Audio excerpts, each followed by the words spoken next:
right here in our studio in New Orleans. And our podcast is about traditional British witchcraft, also called BTW, especially the Alexandrian lineage, because we three are high priesthood of that tradition. Your hosts, Brian Cain, Levi Rowland, the fabulous and famous Elie Barnes. So fabulous. You can watch us on YouTube, Facebook, and Hex Education. This is Season 4, Episode 12. This is our grand finale, and we have many exciting things happening on today's show. Please think about WitchCon. This is the largest online magical and witchcraft happening festival today, and it starts February 16th and 17th and 18th. That's a Friday, Saturday, Sunday.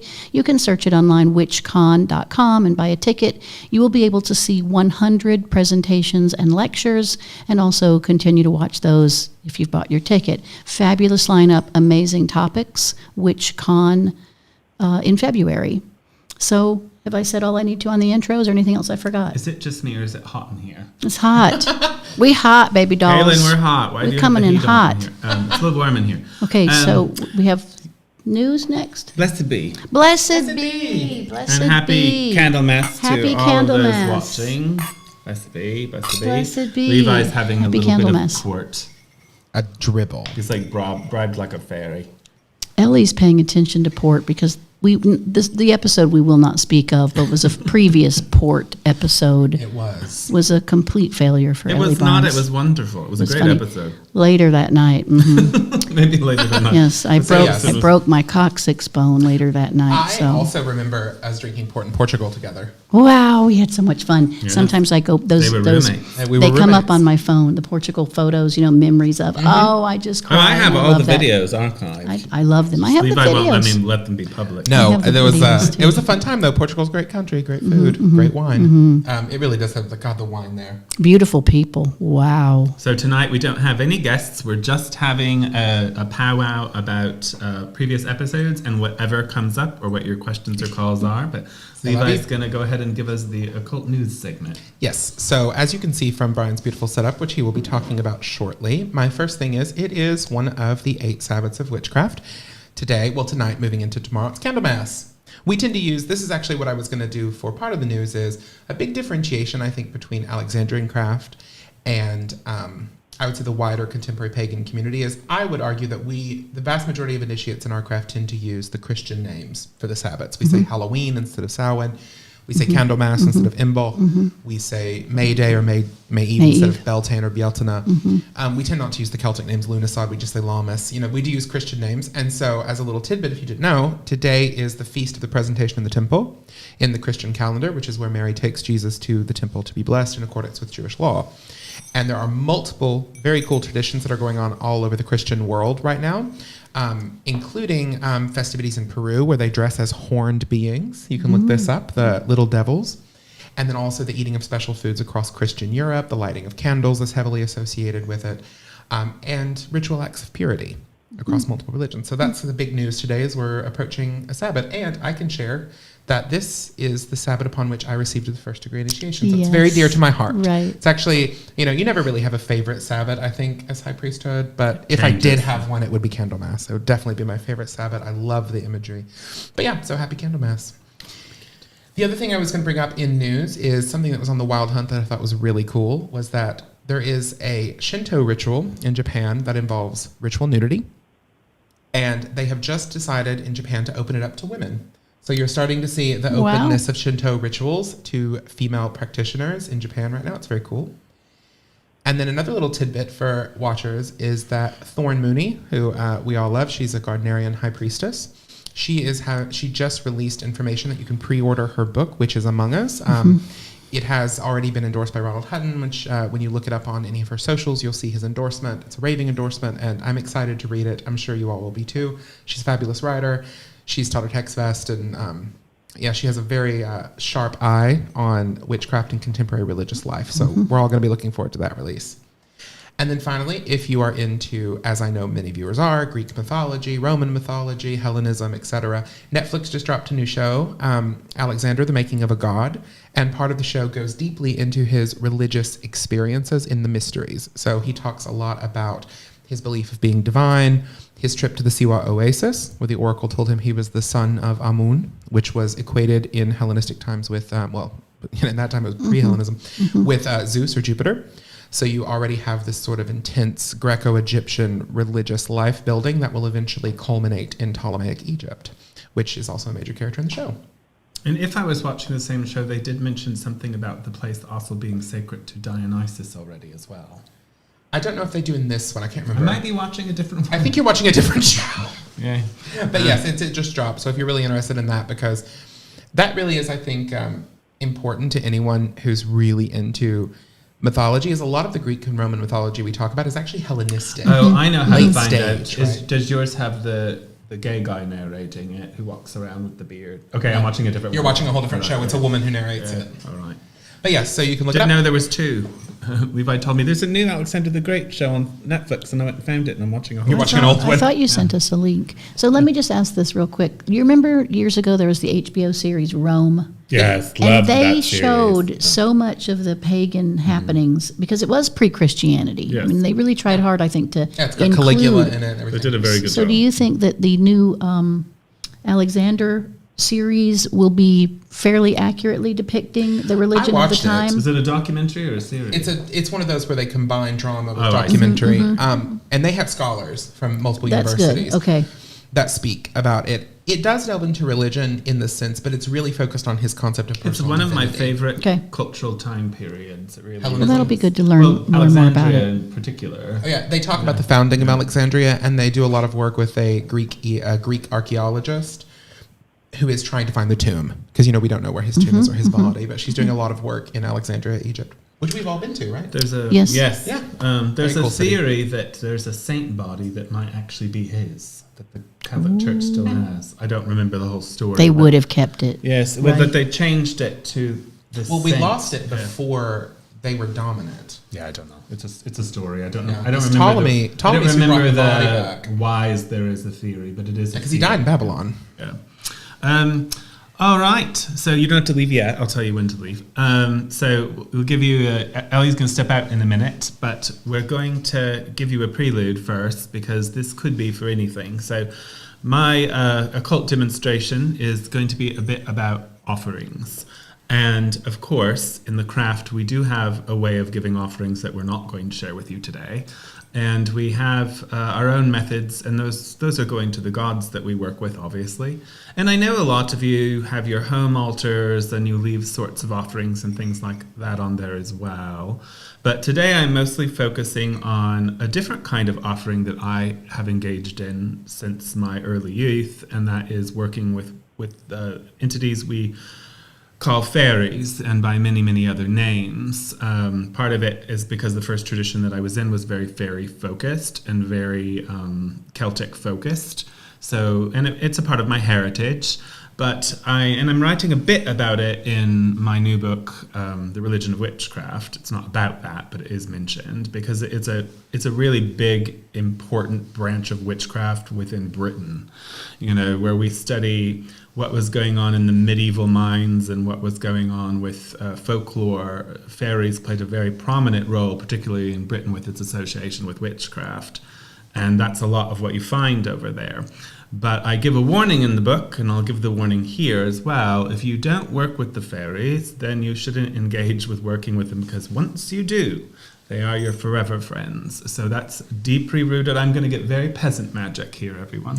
It's very deeply rooted in the idea that if you don't give them the offerings, they will eventually get spiteful towards you. So you have to keep up the work. And of course, there's a reason why you would do it. There are potential benefits to doing it. But you're locked in a magical contract, and that happens with a lot of magical systems that people engage in. I don't think of our gods as being upset if we didn't give them offerings, but I also can't conceive of us not doing it. So, it sort of doesn't really matter. But there's the two-parter here.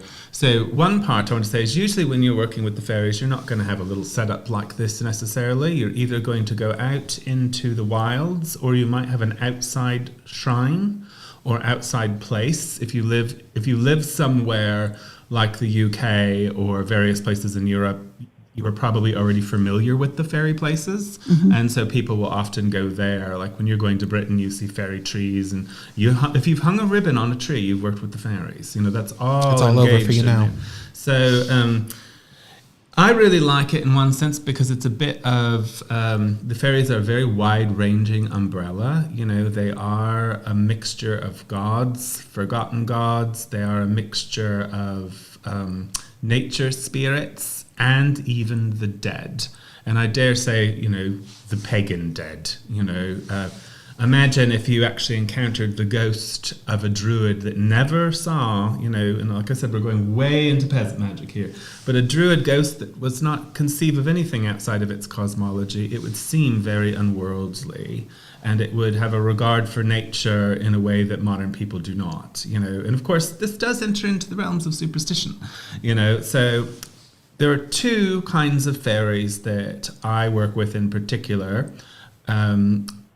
in Scottish folklore, which probably derives actually from the Vikings, this idea, because the Vikings did this with elves. And as you know, I am part elf, right? So basically you have the dark fairies and the light fairies, which we call the Seelie Court and the Unseelie Court.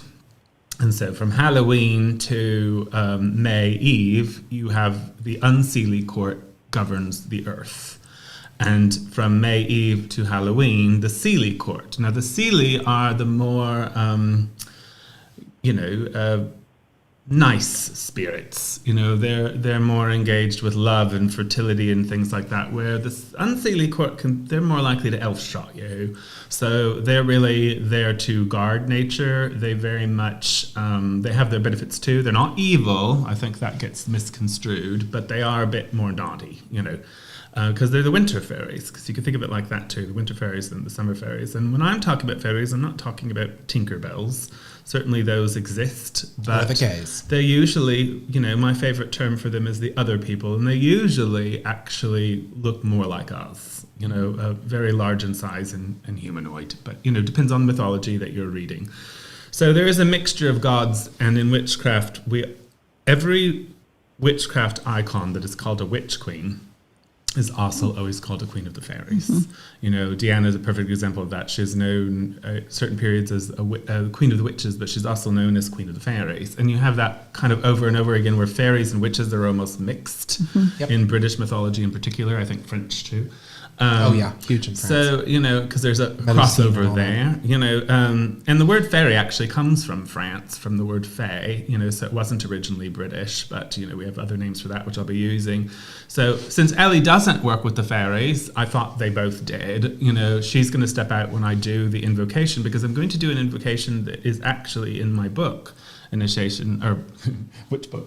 Religion of Witchcraft, that's coming out. So you guys are getting a prequel to this. So there's one for the Unseelie Court and one for the Seelie Court. Now here's my last piece of show and tell, because anyone can use this. So why do I have these sad-looking paper plates? Well, because these are biodegradable.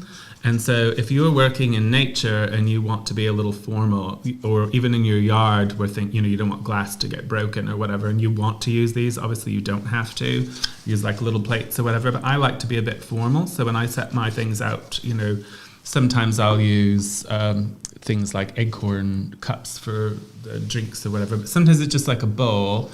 So this actually can turn into compost. It's completely environmentally safe. And another thing that I like to use is you can get those planter pots that are even more biodegradable that you plant like seeds and things like that. That's a great idea. Those are very good for working. So I'm being environmentally conscious, because if you're working with the fairies, you don't want to give them plastic.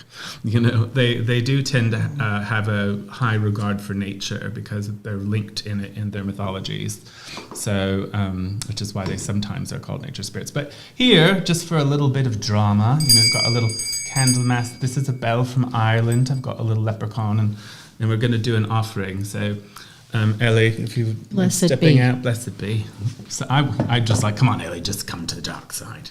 She said no. Fairies. She's like, no, I don't have time for them. I can't be adding anything. Yes. So I'm not encouraging this. If I could get you to pour just a little bit of port in here for the other people, I'll say my little prayer. We already have a food, so we're going to actually leave these offerings in the courtyard in their biodegradable bowls. Thank you. That's pretty stingy.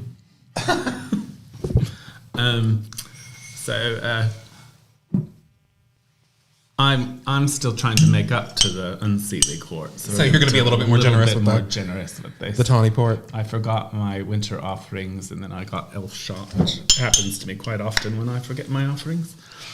So anyway, as I said, full peasant magic. So I'm going to read the invocation that I wrote in the book. You obviously don't have to have a worded invocation. I rather like them. Of course, I just lost it. So when I leave the offering, I'll usually just say some words. This is something I've just created not that long ago to the unseelie court, and then I have one for the seelie court too, and then of course the queen is mentioned there.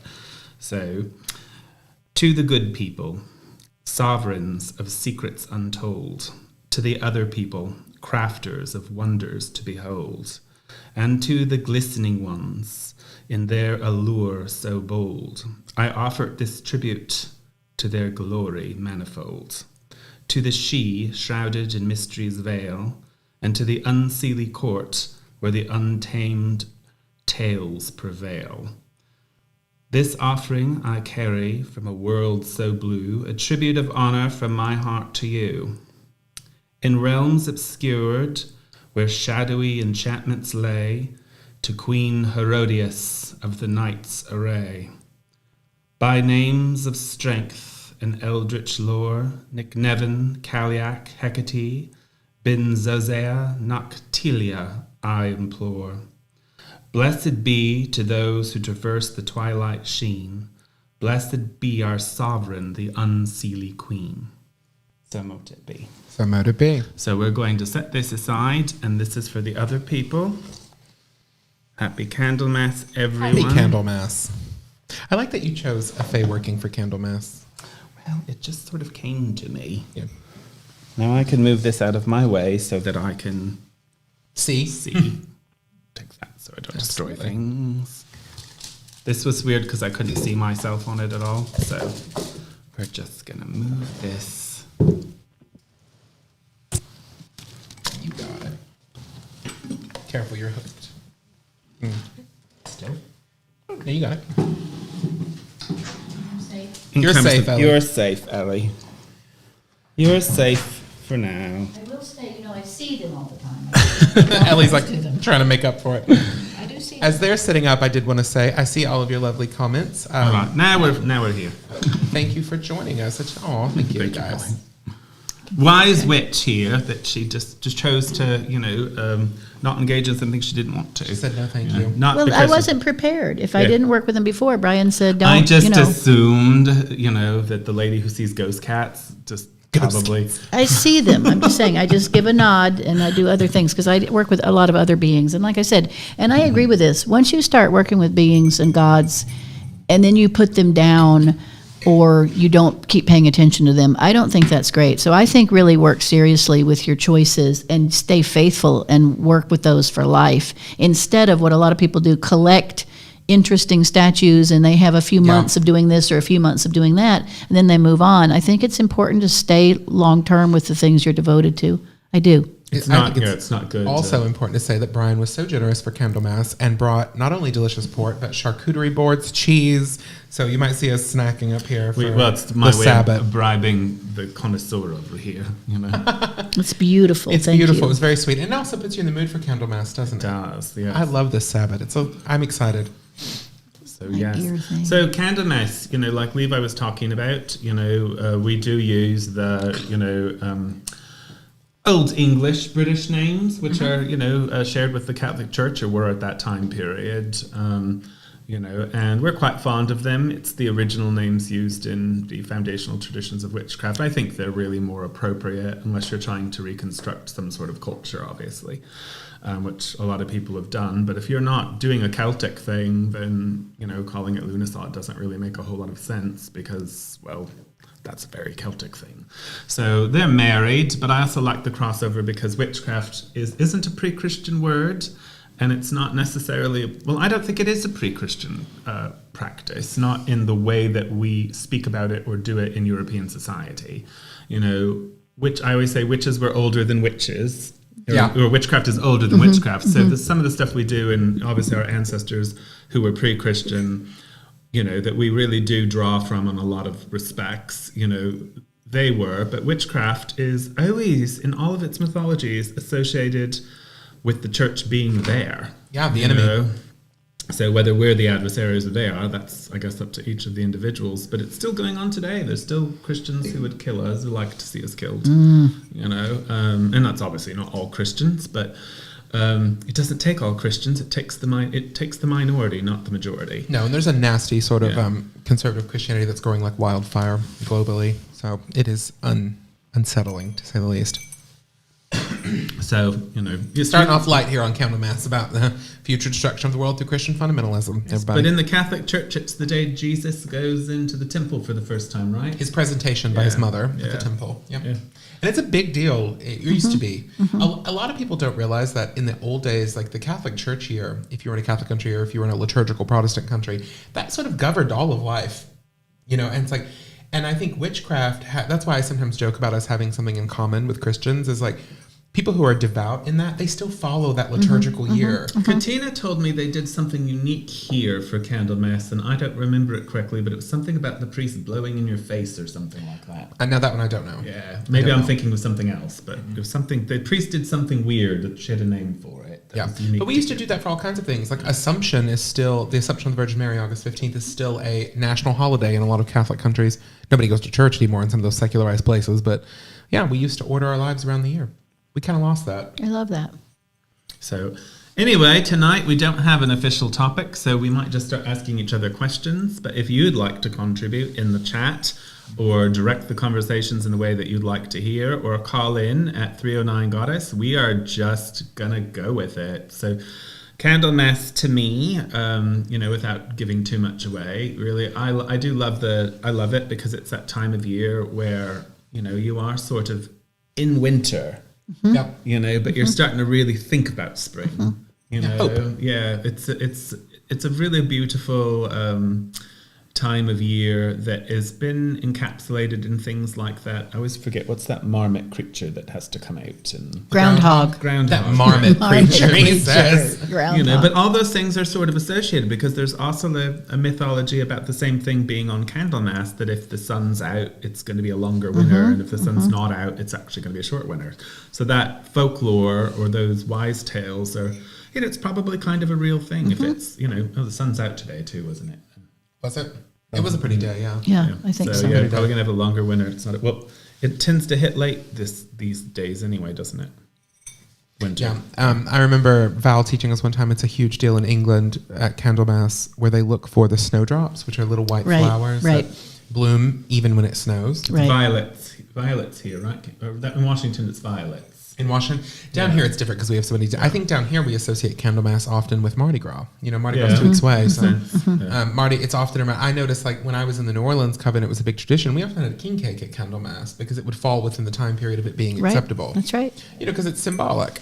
You always think about what's going on in the year around you, and in New Orleans, I Candlemas had is Mardi king Gras. cake at my initiation. King cake is delicious. Do you know?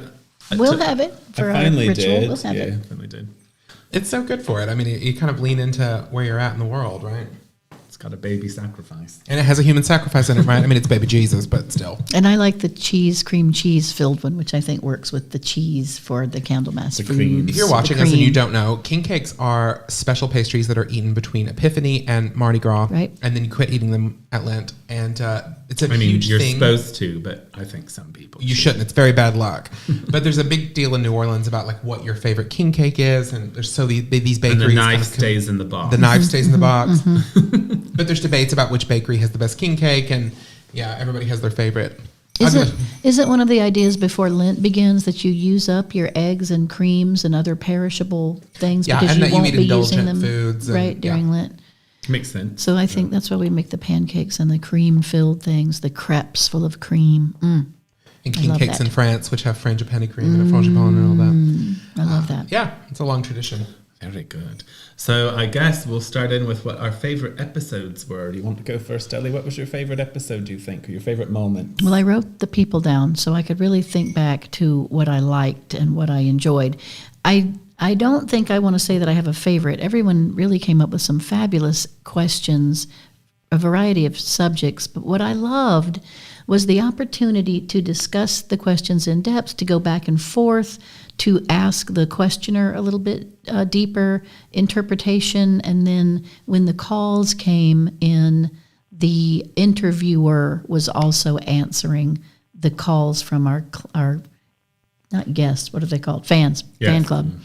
So I loved the back and forth. I thought it was interesting that we couldn't prepare because we didn't know what the questions were going to be. I loved that. Therefore, no notes. Elie had no paper, and there wasn't a way for Elie to have paper. You always want to flip it over and interview them back. I know I want to, and I did. The reason we don't is because that's not the agreement I Right. have with them when they come on the show. Right. It'd be a little unfair to put them in the hot seat. Yeah, I don't want to be like, now you have to answer questions when that's not what we told them. But Elie wants to get into people's brains. Well, I'm just curious, and I want to hear different people's opinions about things. I will give a story about Kerrigan, who is our most recent interviewer. He also hosts a relatively new podcast, and I listened to it. He mentioned us, and that was a very nice gesture, so I listened to that podcast. And one of the things he said, and his co-host Michael, was why they were so interested in Alexandrian witchcraft, which is the same for me. The depth of study, the seriousness of the occult studies. Didn't they say the pictures? They loved the photographs. That's what they said. I think brought we all them did in. love the photographs, though, didn't But we? they were it was stunning classic. photographs, and they were classic, and they had a depth and a mystery that I think is missing in a lot of. I'll just say this too. Maybe it's a little controversial, but when I started understanding or learning about witchcraft, I think it was like 1979. Wicca was coming out, and paganism or neo-paganism was just starting to kind of take hold in the U.S., and I didn't care for that aesthetically. Grass dancers. I didn't care for that. And so it was really difficult in the beginning. I didn't love the aesthetic of a lot of what I saw in the Wicca world. And I started digging deeper, and I was like, surely there's got to be something a little bit more sophisticated than this. And then I found BTW, and it's been a goal for many, many years to find at the time, a Gardnerian or Alexandrian coven. I didn't know the specific differences between the two, but in my research, I thought, now this is probably much closer to the patterning and the style that I would like.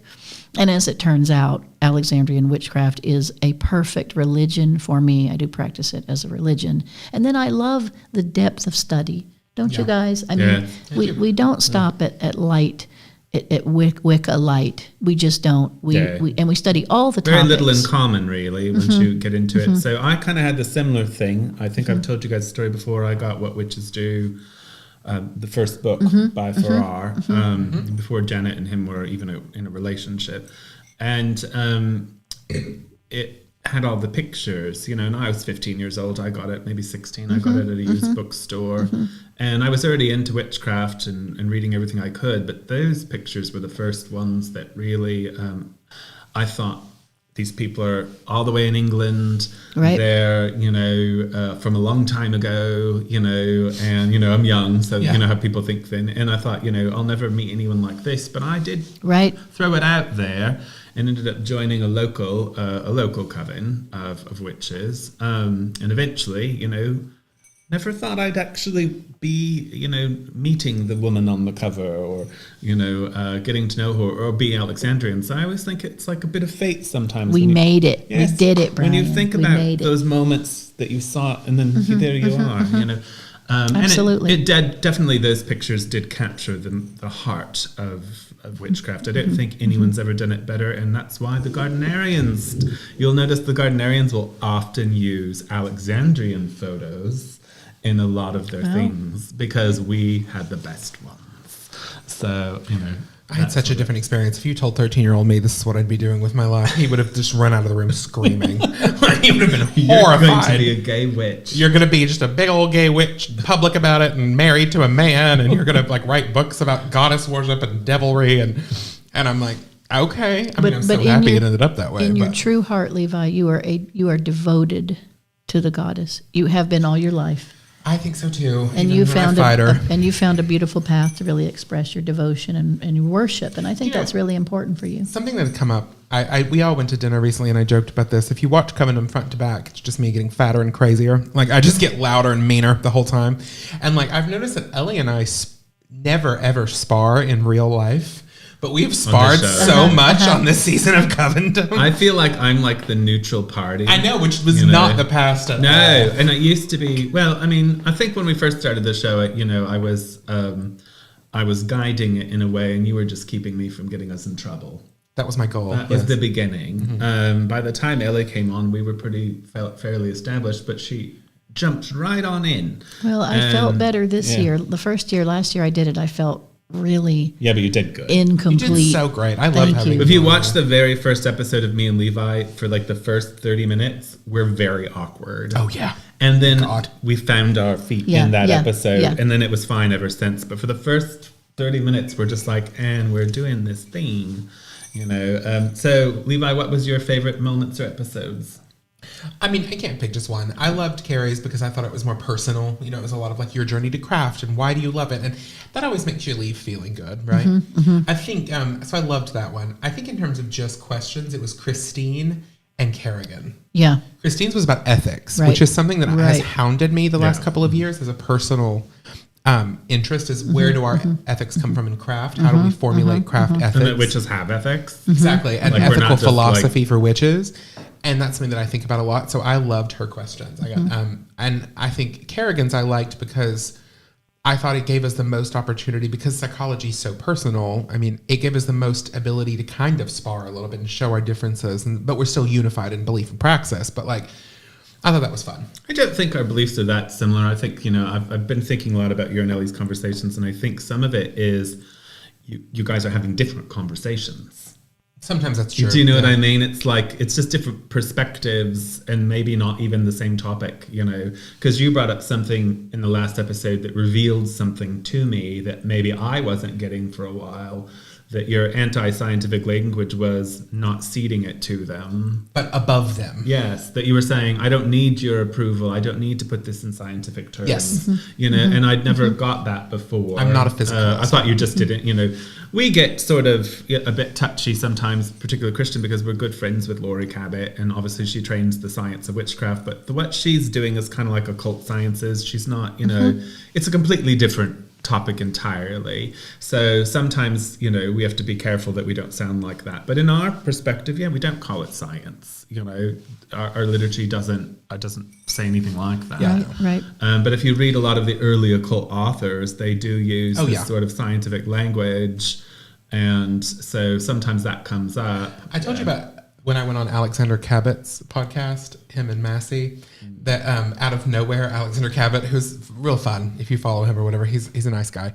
But he straight up was like, I would like to clear the air with you, Mr. Rowland. And I was like, what? I was like, I have no bad blood with, Alexander Cabot. And he was like, it has come to my attention, or I have been told that you have said very disparaging things about the science of witchcraft. It was such a fun conversation. You can find it online, this Old Witch podcast, but it was a blast. And he like really held me to the wall and was like, we just mean knowledge, we're not talking about, he had some great points too. So we'll have to discuss that later. Yeah. I definitely, so I thought about it, and it is hard because some of them were so good, but I'm going to pick the first one. Tracy was my favorite. And I think the reason why, obviously I loved so many of them, and so many wonderful people came on, and thank for all of them. And don't think we're missing any. Elie made a list, and I've gone over it, and I don't think we're missing anyone, but we've had Sean Wilde, Lilith Dorsey, Carrie Ewers, Angel Renaud, who was standing in for a Gardnerian who didn't show, Tracy Frashy, Michael Corral, Karen Sayer, Christine Stevens, Christian Day, and our last one, Kerrigan. So the reason I liked Tracy's so much is First of all, I do prefer the episodes where the person is sort of steering it towards the vision of this show, because this show was created to be a BTW show, and so when we have people on who are doing things that are completely unrelated, which no one really did that, it made it more difficult, but we enjoyed the diversity.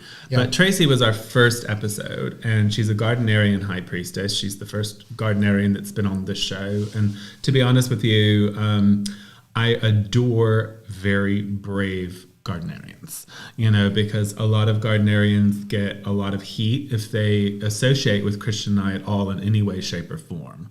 And, without throwing people under the bus, I've seen it firsthand. I've seen the bullying. I've been told by many, many Gardnerians who've come to Hexfest, even as guests, that they were attacked, brutally, like family members being contacted kind of a thing, so there's a whole group, and I despise it because to me it's so anti-craft. Like, it's not just anti-Gardnerian, it's because that's not actually Gardnerian witchcraft. That's people abusing power and having a real cult-like mentality, because we are the witch cult, but we're not a David Koresh cult. Right. And that's David Koresh cult-like activity. Nobody's wearing the sneakers. Maxine Sanders could probably get me to do all kinds of things. But, one of the reasons why I love her is because she wouldn't ask. She wouldn't step over boundaries of my, of my integrity, or your autonomy. She wouldn't tell me who to hang out with. She wouldn't do that sort of thing. It's one of the things I love about her. But we all could feel that sort of social pressure. So Tracy is a real priestess, because I really have a hard time seeing someone as a priest or priestess or a witch if they can cave to social consequences. Like, that's the opposite day. Not that I want to paint the picture that witches are just rebels or always, railing against the machine. But, if you can't like someone, if you can't fellowship with other individuals just because somebody doesn't like them without real good merit. I mean, obviously, if somebody was like trying to harm or was actively harassing Levi or Elie, I would, of course, take their side. But, if it was just, I don't like their makeup, right? That's not going to factor in for me. I don't even defriend people for my husband in most cases. The only time I will is if it's somebody I just don't know and don't care about, and I don't want to be bothered. If he's like, this person's horrible and I just really don't know who they are, then I'll just get rid of them because I don't want to have the conversation. But if it's somebody that I've spoken to or that I have somewhat of a good rapport with, I don't get involved, because I also know that those sort of fights that happen, they make up and then they're enemies. Yes, they do. It's like when you're enemies. So it's not always worth getting when your friend's dating a bad person. And then but if negative. someone was, so I do think, if someone's going after your coven member, or if somebody's actively trying to hurt someone in your coven, you should absolutely have their back. Just like I think you should your friend. I wouldn't want to be friends with somebody who was like rubbing elbows with people that were actively trying to harm me, because that would be a horrible friend, but outside of that, that's not what's going on here. This is just, when you're public figures, you're going to have a ratio of people that like you and a ratio of people that don't like you, and it doesn't matter who you are. I remember finding Robin Williams, after he had committed suicide, there was a Facebook group called I'm Glad Robin Williams Killed Himself, with like 30,000 people on there. That's horrible. Yes, Facebook finally took it down, but there was like 30,000 people on this thing liking it, because it doesn't matter who you are, you're gonna have haters. So obviously Christian and I are outspoken, people like us and dislike us for different ways, and hey, that's fine. Everyone's none of my business what you think of me. But I don't like the idea that somebody comes to my festival and then their children get harassed, or somebody comes to my festival and they're taken off a magazine or kicked off of a different festival, or whatever it's going to be. I think that's wrong. I think it's not priestly. I think it's unbecoming of any initiate to act that way or to wield that kind of power. So Tracy is one who doesn't put up with it, and she will stand with who she wants to stand with when she wants to stand with them, and she's 100% invested in the craft, has run covens for years, is well known, well liked. Nobody had a bad thing to say about her until she decided to like Christian Day. And I've seen it over and over again. But I also liked her questions because They were good questions. Really nice to have Kerrigan and her were kind of bookends for the beginning and the last, because they were both high priesthood that we, aren't directly linked to. And she was giving us a Gardnerian perspective, and then Kerrigan was giving us another Alexandrian perspective as high priesthood, peer level kind of a thing. So I enjoyed it for those two reasons. Mostly it was because she's a boss bitch. That's why. And smart. Yes, all of our interviewers were smart. How people. about you, I love Levi? that. What's your favorite? Did I say I'd remember? Oh, did you already? Yeah, I did. I talked about I loved Carrie's because Obviously, it was I really pay personal. attention real well. Yeah, Brian doesn't listen to me at all, I do. or anyone really. I think it's just you and your brain looking at a mirror, going, "Beautiful, correct. I love this. No, Let's it's keep not doing true. this." No, you guys both inspire me. And then all people the time. knock on the door, and you're like, "Oh, what? I'm not ready." But no, yeah, and I liked Christine's because of the questions about ethics. I really liked. I liked a lot of them. I liked Angel's questions of Alex, but I Yes. can't remember them. I remember at the time thinking, wow, these are some really brilliant A lot of questions. them were about what it's like to run. We'll a have group. her on Okay. next Remember? season for her own questions. Okay, great. I don't think Alex was allowed to come on the show, just so everyone knows, since we're going to keep talking about him. But I think that I really liked. Karen's as well, because she came at it. She's a priestess too, and she came at divination from a very crafty kind of way. And I thought we had fun conversations about that. It's also just fun to talk about because people love it so much. Yeah. People go crazy for divination right now. Divination. They have I mean, you forever, guys, right, we've though. all done it for a living. Ellie still does, but we have. We did, too. yeah, many years. Most people don't know that I supported myself for 2 years being a reader, and I was pretty good at it. The only problem is I really don't like people, so that was challenging. Nobody That's the could hard tell. part. Do you think anybody out there watching? Are you surprised or shocked, appalled that Brian doesn't care for the dealing with masses of people? It was hard. I'm not surprised. I always say I still that mostly too. worked on phones. Yeah, I do both. And I always say that I don't, love humanity. They drive me nuts. But you wouldn't have that experience if you were one of my clients. You would know that in the depths of the work that I do with my clients, there's tremendous love and compassion. And that's just really built into my work. For the individual, it's true. Does anybody remember our nickname for Elie that was started in the coven?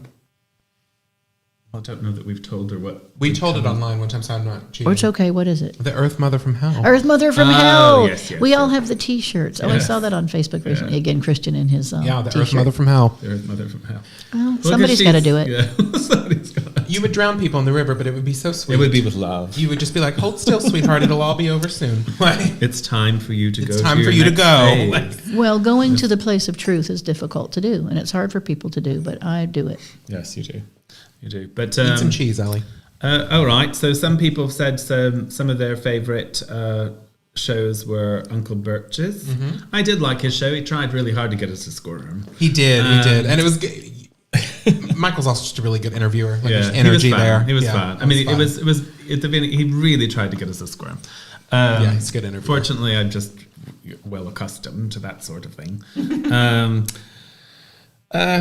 Karen's, was that on Divination. Divination? That was good. Yes, I always like her. Lilith's was on Movies. movies. That was an interesting and take. music. Yeah, it wasn't. I expecting loved it that. because failed. of Ellie's face. The minute the topic got, she just went, "Oh, I don't know." Ellie's like, I have to leave now. I don't watch movies or TV, so I have no idea about any of it. You did good though. They said I did you okay. good. All You right, did fine. good. Yeah. We just say things. We just say things. I'm having a walnut.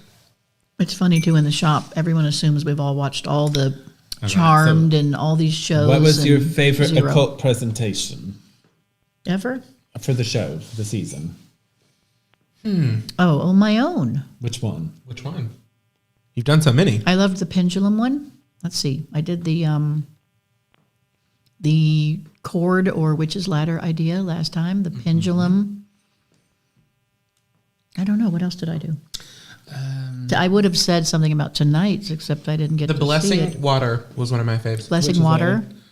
Ladder. I mean, you saw the important factors of it, other than the thing you can watch it later. So all I did was read a prayer, invocation, and it's going to be in my book. But you are calling to them. So plus, if you're going to work with fairies, I don't know if you want the Unseelie court to be your introduction. Right. So Hi, everybody. but it is what it is. So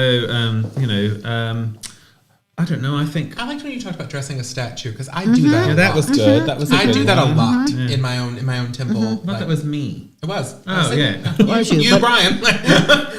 I was like, at first I was Elie, and I was like, wait, no, I'll use that statue. I clean my statues and put perfume on them, oil on Well, them. they did it in ancient Egypt. They would go in the mornings, wash the statues, dress the statues, give offerings to them. So caring for the statue and dressing it and all, putting jewelry on it and all that was like it's a good form of discipline, I feel. Yeah. Reverence. Set your mind. It's like a trigger of the And mind. I'm a big altar cleaner. Uncle Bert is here. You squirmed. A little, baby. A little. Don't you love that? I clean my altar. And I have a pet peeve about the difference in an altar and a shrine. Everyone calls their shrines altars. Agreed. And they say that they have altars all over their house. They have an altar to this and an altar to that. To me, the altar is the functioning, working location. The shrine is the decoration of a god or a Devotion, time maybe. period that you want to see all of the beautiful little things. But I go to people's houses and their shrines are a wreck, their altar is dirty, their incense is out, their candles are a mess. It's dusty. Everything's covered with dust. That is a pet peeve. I don't like that at all. Like it. It's a big thing down here. I took, hopefully, I don't know if I should tell this, so I took Val to the Voodoo Museum here once. And you guys have all been there. Yes, Voodoo I love Museum. it. Yeah. But It's fun. It's fun to see the thing. It's dusty. It's a museum. It's It's dusty. very dusty. It is. And then we went to someone else's temple that was had been in a fire, so it was very dirty, But Val didn't know. So she says to me, Brian, is there a reason in voodoo they like things to be dirty? It was just timing. I was like, that's not a real thing. It's just the museum and then this here. But yeah. So pet peeves about the unkeptness. Okay. So take that home. When you get done with our show, go clean your altar. That is also spelled ALTAR. I know, right? Woo, that gets me in writing, and I'm like, wow. I also love when people share. Well, this is my editor, so he knows. They both know I can be a horror. I'm a writer, not an editor. That's true. Yeah, Brian. no. Brian. Oh, actually, we got to talk about that after this. Is it that bad? We'll talk about it. It's fine. Good news. So, the very first part they send you, and they're like, I told you that's probably going to get filtered into the introduction anyway, because it was just sort of like thrown in there because I didn't know how to start it. I figured. Yeah. So, or maybe I didn't tell you that, and that's in my head. No, you told me. Okay. But yeah, so because I'm giving you the end first. I know. That's what's funny. So anyway, what else? Other episodes. And don't forget, you can ask questions or call in. Just want to put that out there. Christine's What did Sean Wilde ask us? Sigils. Oh, that was probably pretty hard, wasn't it? I think I didn't.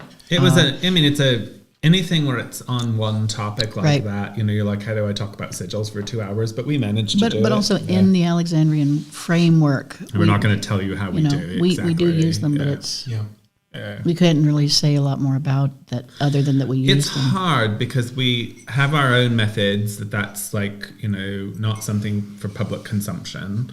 But Alexandrians are typically also occultists. And so we do magic that isn't necessarily Alexandrian as well. So we can sit here talking to you about like the Key of Solomon or something like that. But often how we do it is even when we're doing those, we still employ our own methods in some way. So it is kind of hard to have that conversation. But we did it. It was just it was not a broad subject. It was a sort of a narrow subject, which that happens, Divination's kind of a narrow subject. There's just so many places you could go. So many methodologies, too. Yeah. So most people don't know that I railed for the first 4 years of this show or however long we've been doing it because I did realize we're at about 50 episodes. That's what you said. I couldn't believe that. Approximately, give or take, because sometimes we did 2 parts and things like that because of technical difficulties. So probably more than 50, but a lot of episodes. But I never wanted it to be like, we're teaching people magic. No. I don't want to teach the general public magic. I think it's a cop-out and a sell-out in a way. But at the same time, mostly what we're talking about is folk magic and occultism that you're all immersed in. Yeah. And in my book, I definitely, give exercises and some things, just not our stuff. I really don't like it when people give things to the public that's not theirs to give. That's fair. I find it very gross, you know, and whenever someone says something, I'm like, oh, I hope they don't put that in there, you know, because it's not yours to give. Why would you be the one Why are to you do the that? decider? Yeah, why are you We do have a doing question. that? Yeah. Oh, question. Oh, and Elie, feel free to reach over and get meat. I'm hoarding it. After I'm so this, too, sorry. I have another thing I want to say about all the So questioners. Shelby asked, what's your opinion on practitioners who work with only goetic demons, or like the big craze of demonology? Well, I know Shelby already knows my answer, but why don't you go first, Levi? Since you're not his high priest or high priestess. My opinions of this have changed dramatically, up and down and up and down. Here's where I'm at right now, and this may change, so that's the big caveat I always give. I'm not saying this is cardinal law. It's where I'm at right now. I do not believe, and this took me a long time to get to, and I will say most of craft elders would disagree with me on this, like when I read Lois Bourne or Patricia Crowther or whatever, they would disagree with me on this. I don't believe in magical technologies. I don't think that just because you have the accoutrements, it will work. Right. I don't believe magic works. I don't believe in that. That to me is just base superstition, right? That there's this being in the world named, you know, whatever, you know, pick one of your favorite from the Goetic dictionary or whatever, the Infernal Dictionary. And that if you put a special rock and a special sign and you say these words, that demon has to listen to you. That makes no sense in the theologies that produced these demons, right? Like, you have to be a Christian on some level. You know, you have to be devout. You have to be purified. You have to be... So to me, it's just silly. I don't believe in magic that way. I don't think that there's magic signs that if you inscribe in chalk, certain beings will answer you, no matter what you believe or think. Right? I think that's just silly. I don't think that's how the world works. I think that's a medieval sort of, you know, pre-modern belief. So to me, Shelby, it's like it's irrelevant because I don't think it works for them either. I've met tons of people who work with them. I've never met somebody I would consider successful at it. I've met a lot of mentally ill people and a lot of addicts who are really obsessed maybe with it's the psychology of what kind of people get attracted to that work.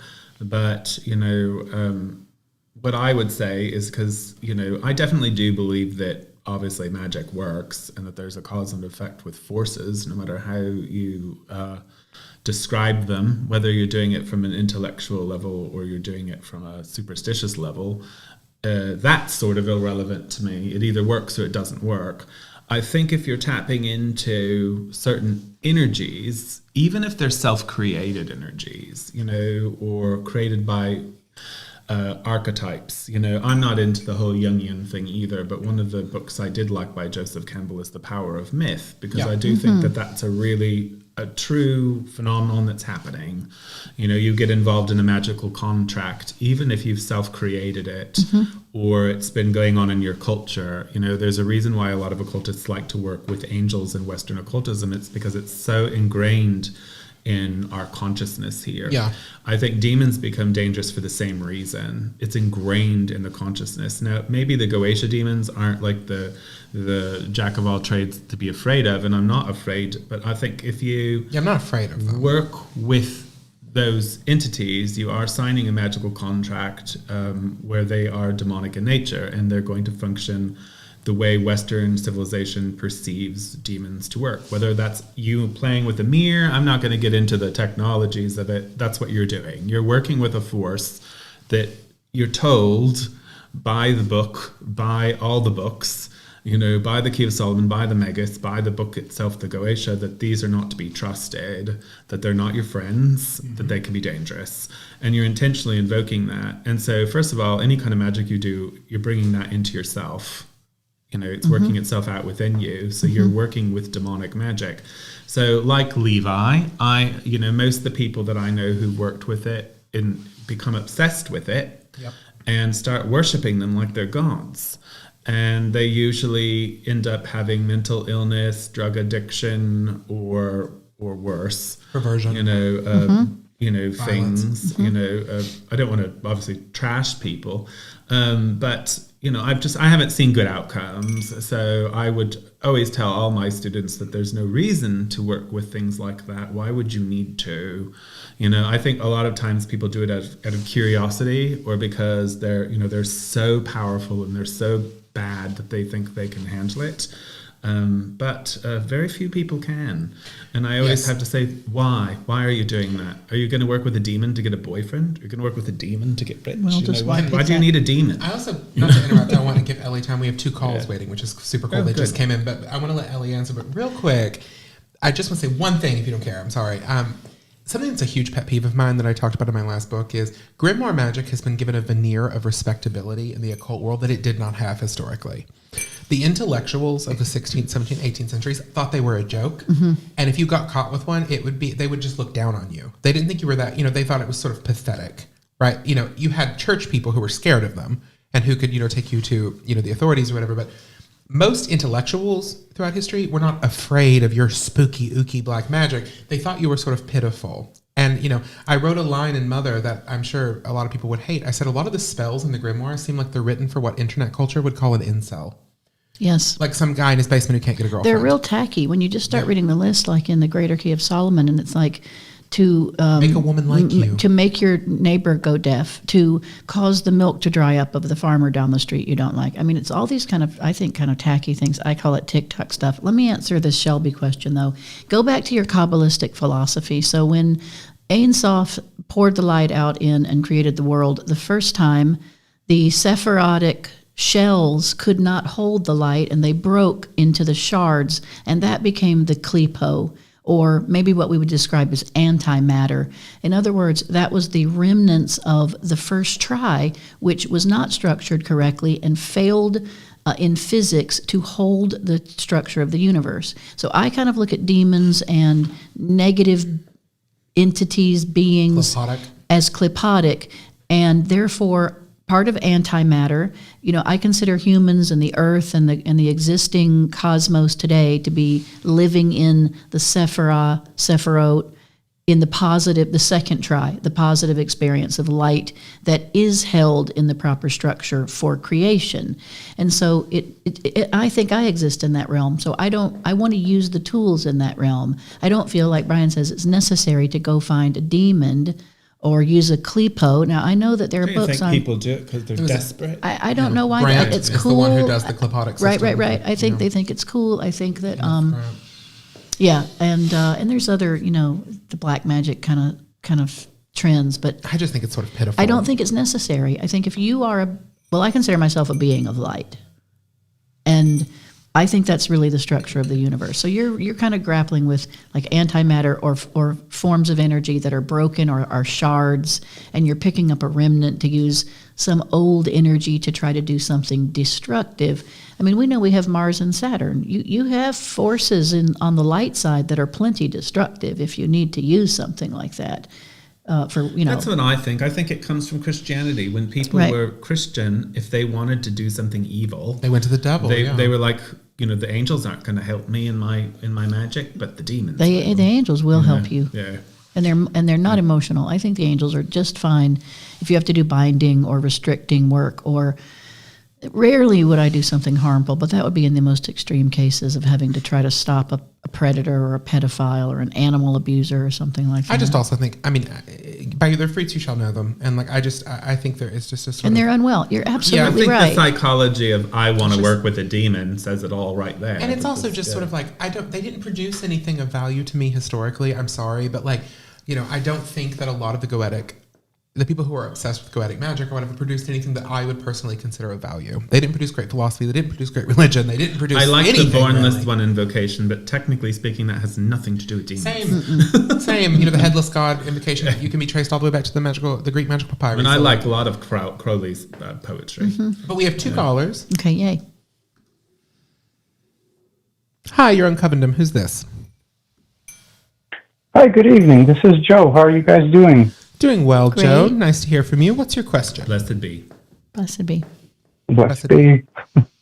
So my question is, it's more of an asking. So when you, as a witch, or any witch is working with asking for a spell or something to go right in your way, how often do we forget also to worship and say a prayer to the quarter lords? Because I know it's appropriate to say that prayer to either the god or the goddess that you were working with, but also we do forget at points the quarter lords, and how important are those to include in these workings? Brian? Well, obviously there's certain things I can't say on air, but I think that, in witchcraft, just like probably other religious systems, there are forces that we work with that we are working with them in sort of an ally thing. I like taking it to like the medieval period. Some of the things that we work with, like fairies, are an example. They are really hearkening to that spirit familiar. It's an entity you're familiar with, you're working with them, or sometimes you're even governing them. Yeah. They're not the same as gods. I think that's one of the things I've noticed with the Goetia people, the people that get obsessed with it, is the philosophy about working with the demon from a magician point of view is supposed to be that you invoke the intelligence, the angel, and you put the spirit, the demon, in a triangle, and you confine it and make it do what you want. Find it. So in no way are you're working with the angel, you're praying to God, but you're governing this demon is the idea. And they start trying to form relationships with them. And I think that's because the occult explosion has been so big that people cross their streams. They make things religious that aren't supposed to be religious. And that is exactly what a demon would want you to do. Worship me, suck you in. And I've literally seen supposedly trained magicians create altars to Paimon. And they're worshipping Paimon, which is supposed to be something you stick in a triangle, not something you make an altar to. Mm-hmm. So in the same sense in witchcraft, there are some entities that we work with, we are not worshipping them. And it's important that you don't worship them. But of course, I'm not going to say which ones. Blessed be. What about you, Elie? I understand. I'll talk about the quarter lord idea. In working with my clients, often I'll use the 4 archangels, Michael, Gabriel, Raphael, and Uriel, because they're more commonly understood.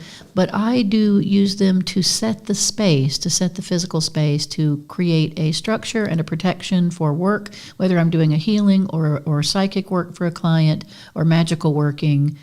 I think especially if I'm working with a client, they automatically feel more comfortable, at ease, and that the space is magical and more controlled. So I like the quarter lords that way. I use them all the time for almost all my work, personal work and then working with clients.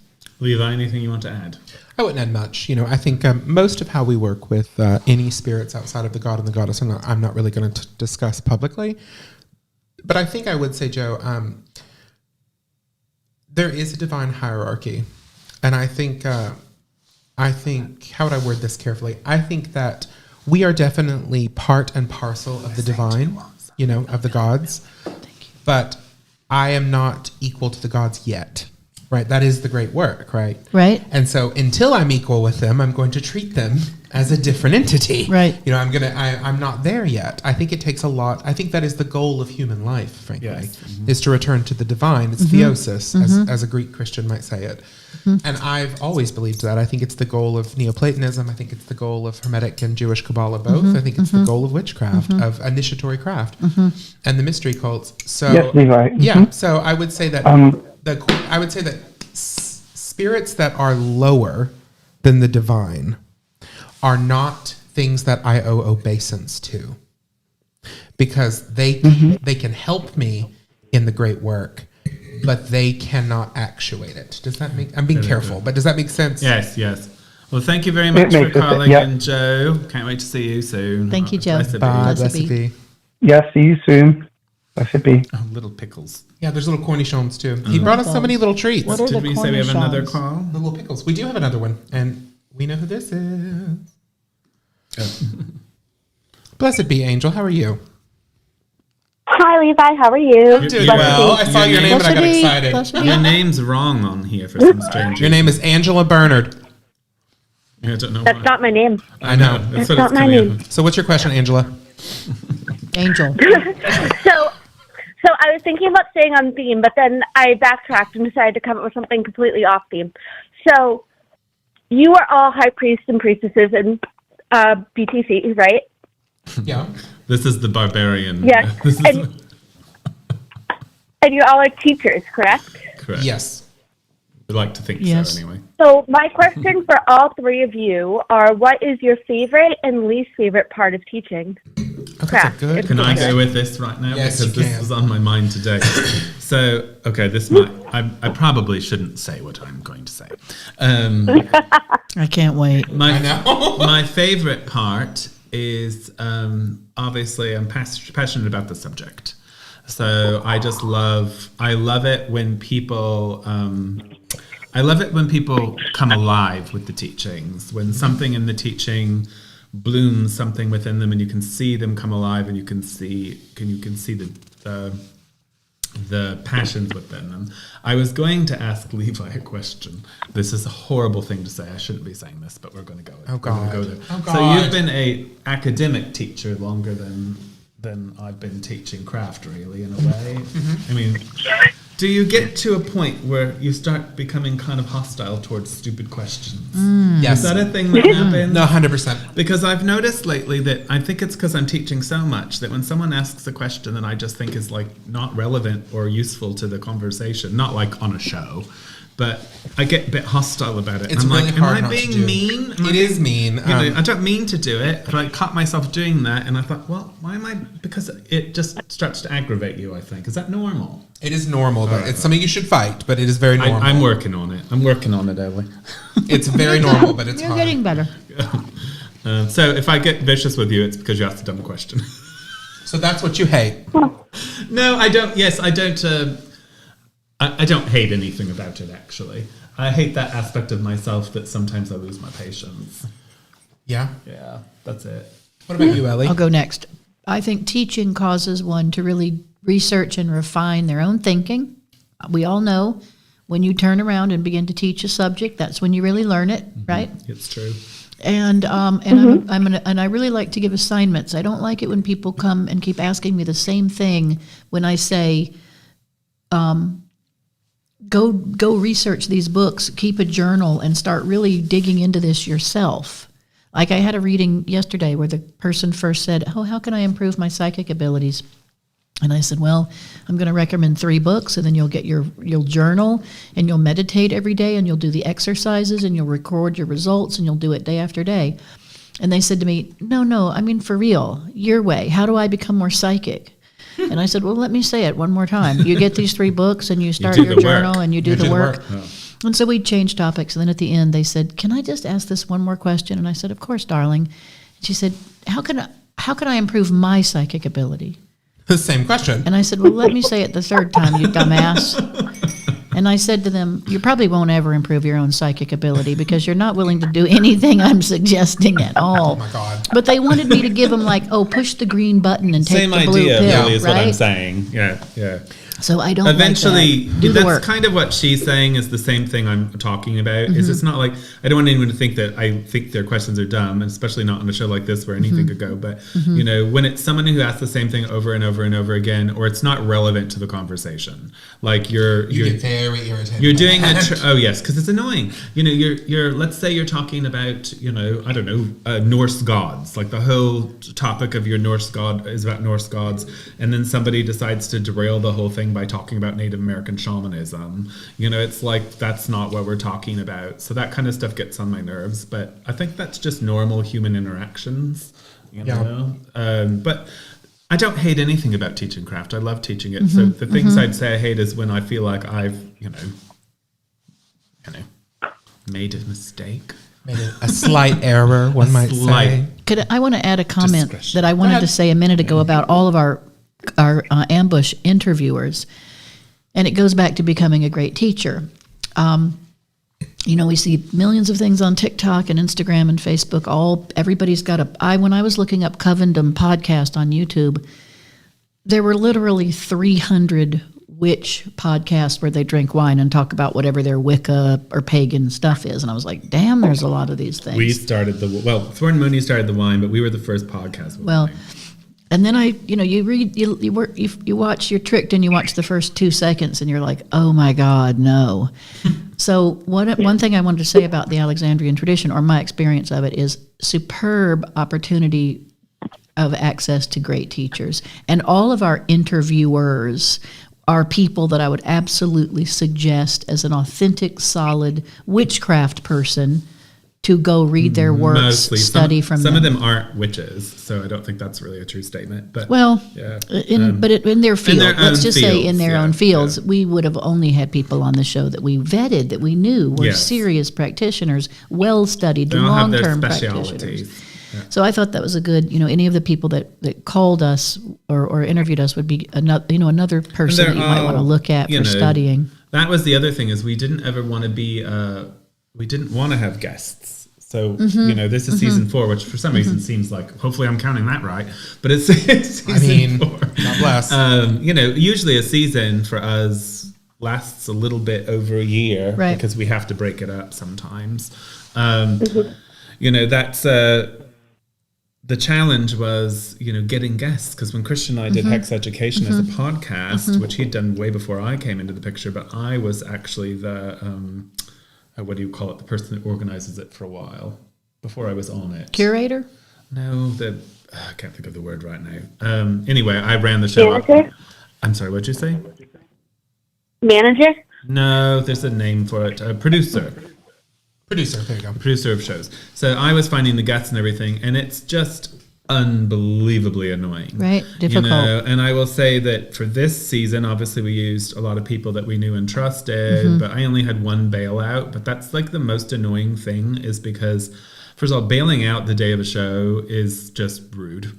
Unless something's actually happened. And if you're making a lame excuse that's probably not true, well, I'm just not going to talk about that. But I've encountered it so many times, so I didn't ever want to deal with it. And that's what made me weary about this as well. But I figured if we do something like an ambush interview and somebody doesn't show up, first of all, I have Angel on standby. You remember this. Yay. I've told you. Always. Right. She'll jump in and do it.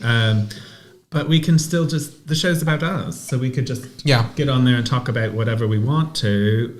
So we're not a guest show. This show wasn't created as a guest show. It's not a guest show. So the ambush interviewer is not a guest in the traditional show sense, where we're bringing them on and interviewing them and we're making the show about them. The show's about BTW and we are the show. They're a guest in the sense we're bringing them on. And why do they do it? Because we're going to plug their work. We're going to plug their shows, their books, their activities, and publicize it. But the theme of the show is about 3 Alexandrian high priesthood discussing witchcraft, and so that's why I created that insane formula. Breakdown. And my biggest thing was I was always worried that people will be weirded out by it. What do you mean you want me to come on your show and interview you? But so far they've loved it. Yeah, It was fun. They've put great thinking into it. So, But research your teachers, by all means. Dig please deep. do. Don't just find them on TikTok. So your question, Angel, favorite and least favorite thing about teaching. My favorite thing is fellowship. The fact that you get to experience what matters to you with other people who care about it as well, right? In a deep way. They're there because of choice. This is not Sunday school and your parents made you go. Anybody in the circle wants to be there. Yes, you're not getting paid for it. So we don't charge for teaching. We don't get paid for the work we do. It's obviously. forbidden in craft to charge for teaching. And I think that's what I love. I love the fellowship, because there's so many wonderful moments of collective worship and collective magic come out of those teaching moments. My least favorite is negotiating people who struggle to Following see the the rules. line. Well, that's always annoying, but that's human. That's no matter what system you have, people are going to flout that. But what I struggle with is people who really struggle to see the difference between their own personal issues and something in the teaching. Like they can't make that connection between this is not about me applying something wrong or understanding wrong. This is me doing something wrong or whatever. Yeah. I think that fine line is something that raises my hackles a little bit as a teacher. I can get a little frustrated. Well, because you are trying, when you are teaching, if you're doing it the way that I was taught to do it, you are criticizing. And it's not fun to criticize. No. But you have to. You have to correct. Yeah, you cannot correct. You can't do it without being criticizing. So if somebody has, a poor speaking voice, or if somebody is clumsy and inelegant, or you've got to work on those things. If somebody has a bad memory, or if somebody, you have to deal with enormous different challenges. and they're all different to each person. And so you just have to get robotic about it. You know, like I was having a conversation with an initiate who, I won't name him, but he might be particularly close to me and feels sometimes I'm a bit harder on him than I am on other people. And I had to finally tell him I'm mean to everyone. Like, you know, they don't take it the way you do because you're coming at it from an emotional place. Right. But you can't be nice. I mean, I think I'm very nice at criticizing people, you know, but you're still criticizing people, you know, and criticism doesn't always feel good, right? So it's, no matter how polite you are about it, you know, it's not a process that makes people feel good. And then when I praise people, they think I'm up to something. Right, me. That's Elie thinks he's up to something. He's nice. He was so You're nice, nice to me all last week. She and I was like, confronted me after the last last Covendom. She goes, "You've been praising me a lot lately. What's going on?" She's like, "Why are you praising me so much? Are you trying to be extra nice to me?" I And have said, to share. "Yes, I am trying to be extra nice to you, Elie." And she's like, "It's not you. Please stop." I'm very It similar. made me dubious. I have to say, I am very similar in the fact that I do not have a reputation for being genteel. Like, I can come off as a little harsh and sort of like a religious fanatic if I'm not careful. And my husband does this thing to me because there's a TV show called Mom with Allison Janney, and she's a vicious little character on it. And she starts trying to be kind. I love that show. Yeah, I love that show too, Angel. And there's that episode where she tries to start being nice, and so she compliments people at lunch, and they all just like give her the side eye and they go, "Are you being mean? What the hell? Are you being mean?" It's like, I didn't realize I was triggering you her being for mean? days. That's the question they keep asking her every time she gives a compliment. They just go, "Are you being mean? Are you being sarcastic?" But do you mean by your comment, Levi, that you're irritated by students who combine their emotional experience with the thing you're trying to teach them? Exactly. In other words, cannot answer, who cannot actually just do what I'm saying because they've got to say, well, here's what it means for to me. And I'm like, no. It doesn't matter what it teaching means you something. Right. Go try it. Go try it. Do it the way I say. I don't need Okay, this here's sort of another backstory. one that really does sort of get my nerves sometimes, and this is going to me being sound meaning. Which is something that, you know, I would advise you to in your teachings. I'm not saying you need it, but I would advise anyone who's teaching this in this kind of context. See how close his hand gets to my face? I am a gay talker. I'm a gay talker, he says. Sharers. People who need to share all their stuff, because the thing is no one's there to learn from them. You know, and I think it's really easy. I think it's very easy for a teacher to be like, share. It's a bad idea. You know, if you're running a coven or a lodge and you're the teacher or teachers, people have agreed to come there and learn what you have to teach. They didn't come there to learn. Now, I always say some of my best teachers have been my students, so I'm certainly, and that is true. And so I'm certainly not saying that doesn't happen, but that happens in proper conversation.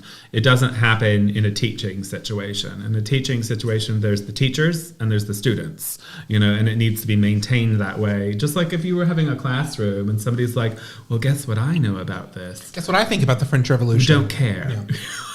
Because you're not, you know, it's something that I even deal with in store situations. So when we have like store gatherings of things, I don't want to hear what Becky from Wisconsin thinks about witchcraft.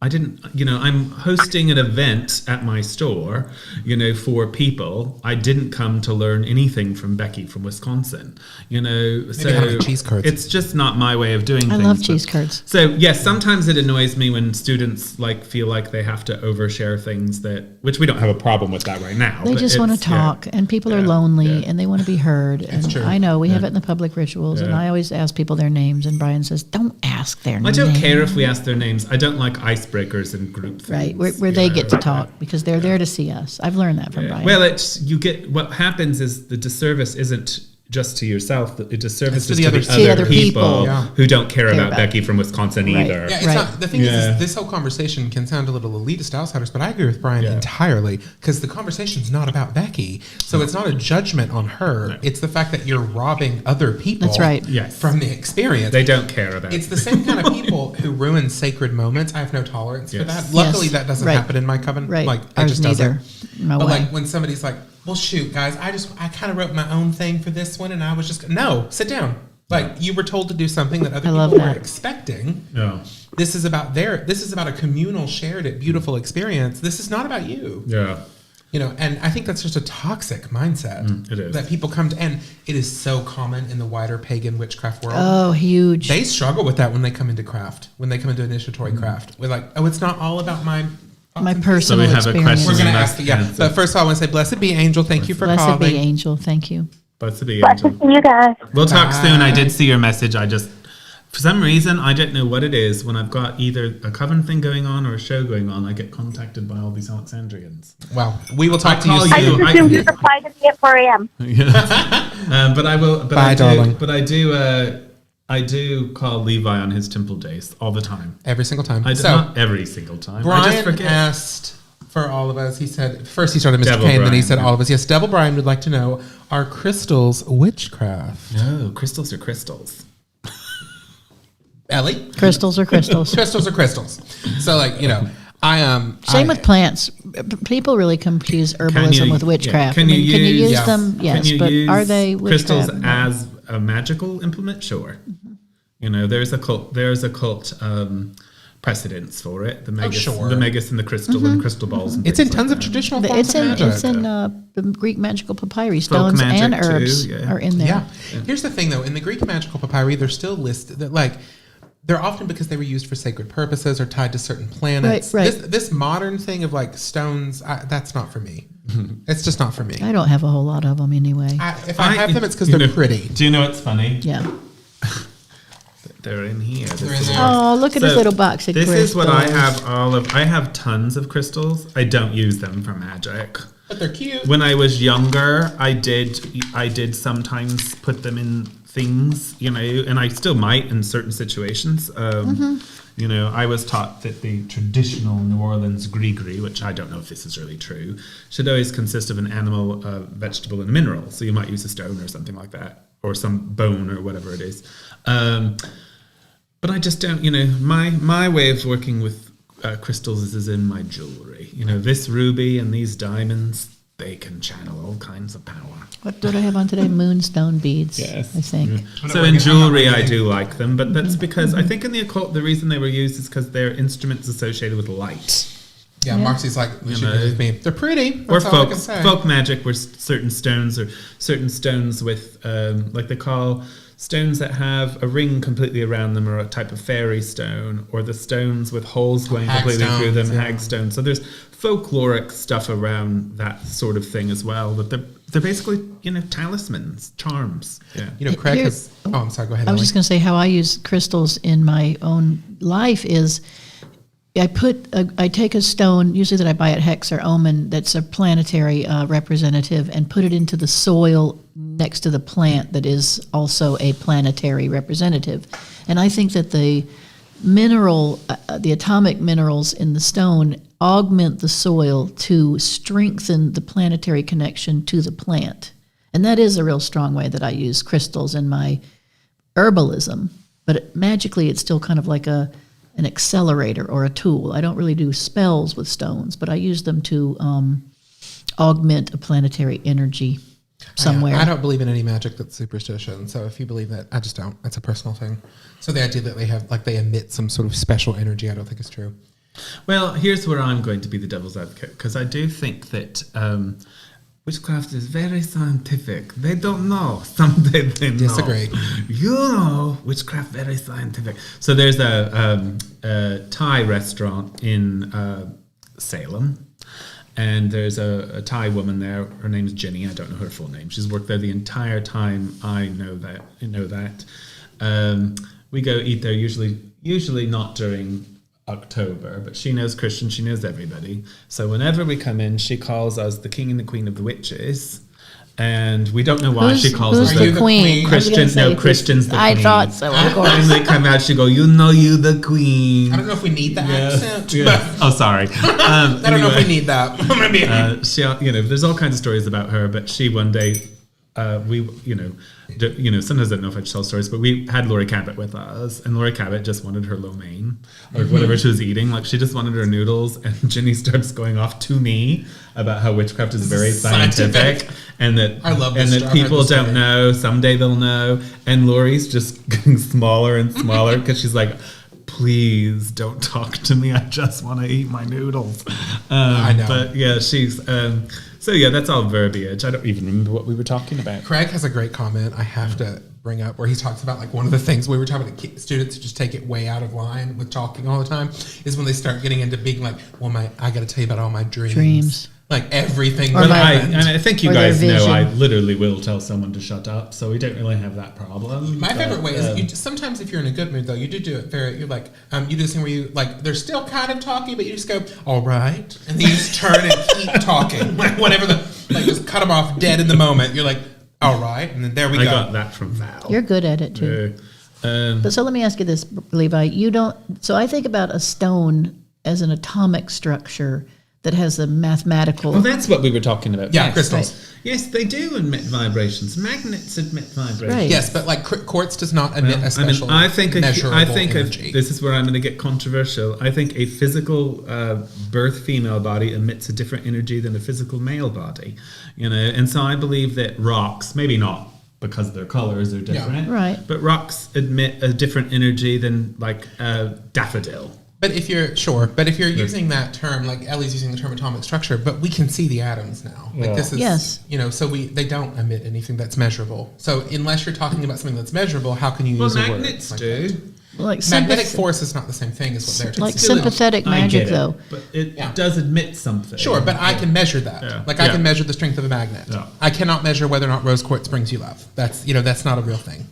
So like that's what. Yeah, I'm saying. no, I don't mean it like It's that. because the pink light comes from Venus. And it penetrates, which is green historically. It penetrates the pink crystal. I know, right? And then it connects. being very naughty to me right Saint now. Valentine's Day To your heart. to your heart chakra, which is Your heart chakra. Your pink. So, but let me say this too. In biodynamic farming, there's been a lot of testing with planting a They're seed, going at it, guys. planting a seed Yeah, in the she's same ready. soil on days that the moon is full or new, etc., or where it is in the constellations, where it actually is in the constellations, Sure.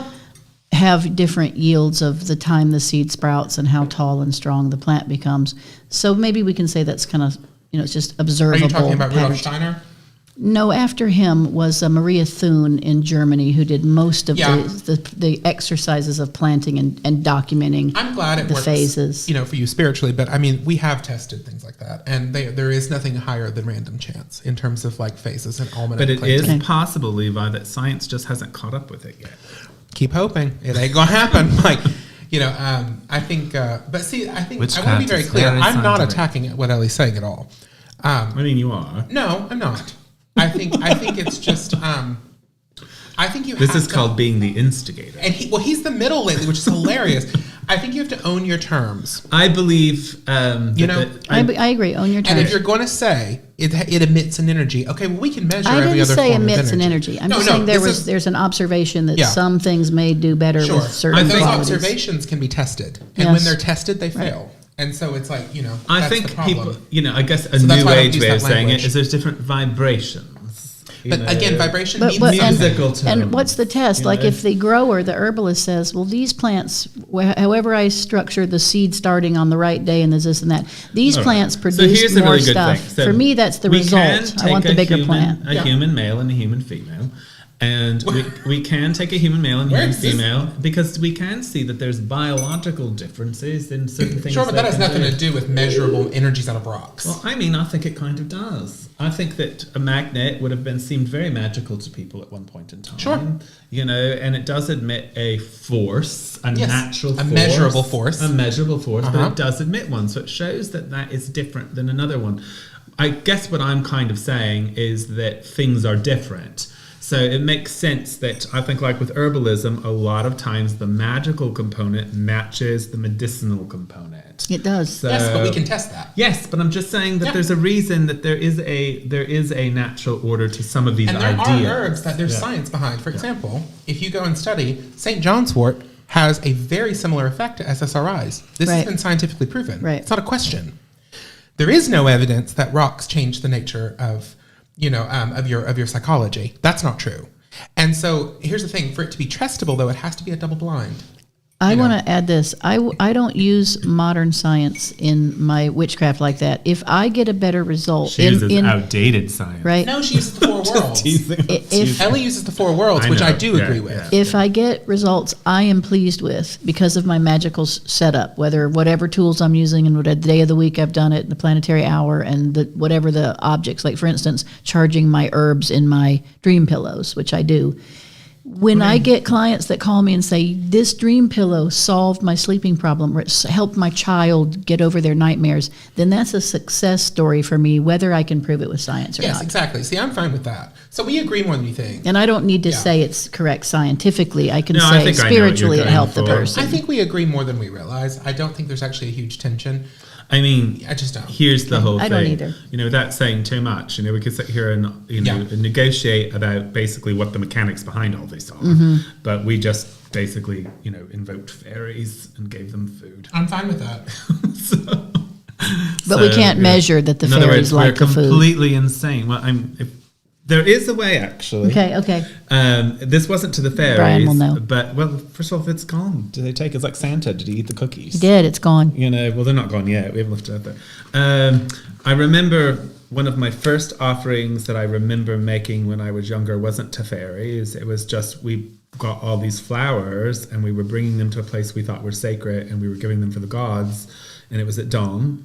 And so me and a couple of cohorts had proceeded to this place in nature, and we set up an altar with all these flower gifts. A robin descended immediately and landed on the flowers. I took that as a sign. Mm-hmm. Is it superstition? Sure. But science would say that was just luck.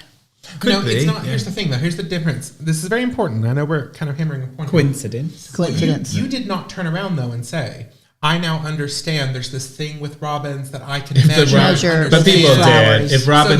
If a robin doesn't come, they didn't take it. And it's like Craig said, there's a flaw in my reasoning because gods can change the world, etc., consciousness. You're misunderstanding me, Craig. It's what Brian said at the beginning of the show. He's saying gravity is gravity. When I'm being very pro-science, it's actually because I don't believe science can explain everything. Right. But if you start using scientific they don't know language, now, but as Ginny says, someday they will know that witchcraft is very scientific. It's a very simple rule. If you're going to walk the walk, walk the walk. Oh. If you're going to use scientific language, use the scientific method.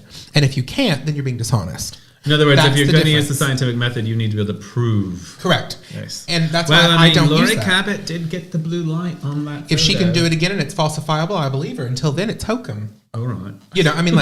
Until from the scientific point of view. He said hokum. From the scientific point of view. Levi doesn't like Cabot. That rhymes with I love hokum. Cabot. Here's the thing. We're all forgetting how bad it really got in the American spiritual movement. No, it was. Until they were debunked. Like how fraudulent and cruel and vicious. The tables. It's awful. When they pulled that wet cloth out of their noses covered in snot. I was like, enough of that. Or their privates. No more ectoplasm. So Marcy has a question. She wants to know if we use crystals or can use crystals as focal point. I think that's got occult precedence. I mean, I always go back to the Megas crystal. Concentration, yeah. So it's an instrument of light. So therefore light is energy, right? And this would be one of the vocabularies that Cabot's quite fond of, is that light carries information, light isn't, all that sort of thing. There's some truth to that, obviously, but it's an instrument of light because we associate it with light, because light so easily can be, we make lasers out of diamonds, right? So crystals absolutely have a method of channeling light. We learn that as children when we see the little crystal prisms in our window reflecting all the things that can tell you everything you need to know about Neoplatonism. But yes, it's... You're not wrong. Yes. So, it's an instrument of light. So I think it's a great focal point. Crystal balls, and it has mirrors, fabulous. It has an occult precedence, obviously. There's been an obsession since the 90s with crystal magic.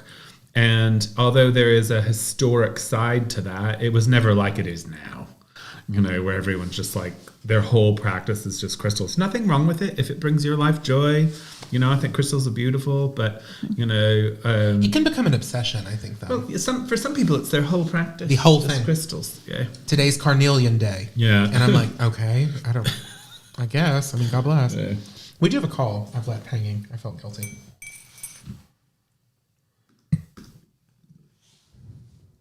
See, we don't even Hi, have you're a on topic. Covendom. Who's this? We are the Well, hello. This is Joe once again. I am haunting you, ain't I? Wow. He's haunting us. Joe again. What's Keep your your questions appropriate, Joe. It is a prayer. So the question is, have you ever been scared during your own magical working, and how did you deal with it? Have we ever been scared? Scared. Have you ever gotten spooked during a magical working? Closest Something thing happened, Yeah. and how did you deal with it? And you're like, oh, whoa, hey, wait a minute, I wasn't expecting this. Well, but for it me happened. personally, I do have stories I'm not going to tell you on camera that I'll tell you over wine. Okay. And that was spooky. But, you know, the thing that comes to my mind right away is that there is a thing that can happen in witchcraft, not magic, witchcraft, that I know fills one with something I would call a spiritual dread. But once you know what that is, it's actually not a bad thing. It's a good thing. But when I first started experiencing that, sometimes I didn't know what to do with it. But like afraid, no. Not me. What about you, Elie? I'm still chewing. You answer next, Levi. I would say, Joe, I muted you just in case if you're trying to talk just because of the feedback. Have I ever been scared during magic? I have. I can't wait to talk about it. Hold on. No. I have been scared during ecstatic ritual, but magic to me is very focused with intent. And You like, might be I have a talking goal. about the same thing. Yeah, but you know, Joe, if you're talking about any kind of like witchcraft thing, then oh god, yeah, there's been moments where I've been literally terrified. Like my whole body has shaken. I have been in the presence of something greater than myself. I'm uncomfortable with it. That's kind of what I'm talking about. Yes, but Until magic, you know what no. it is, you sometimes get shocked by it in the beginning. Yes, the presence of God terrifies me. Yeah. is Sometimes what it I'll can say. feel like a dread. You know, The dread Lord. I mean, It goes away. yeah. Okay, I'm ready. So She swallowed. in Mastering Witchcraft, one of the chapters, I can't remember it. To become a real witch, and this is early in my life. Like I think I did these exercises in 1980.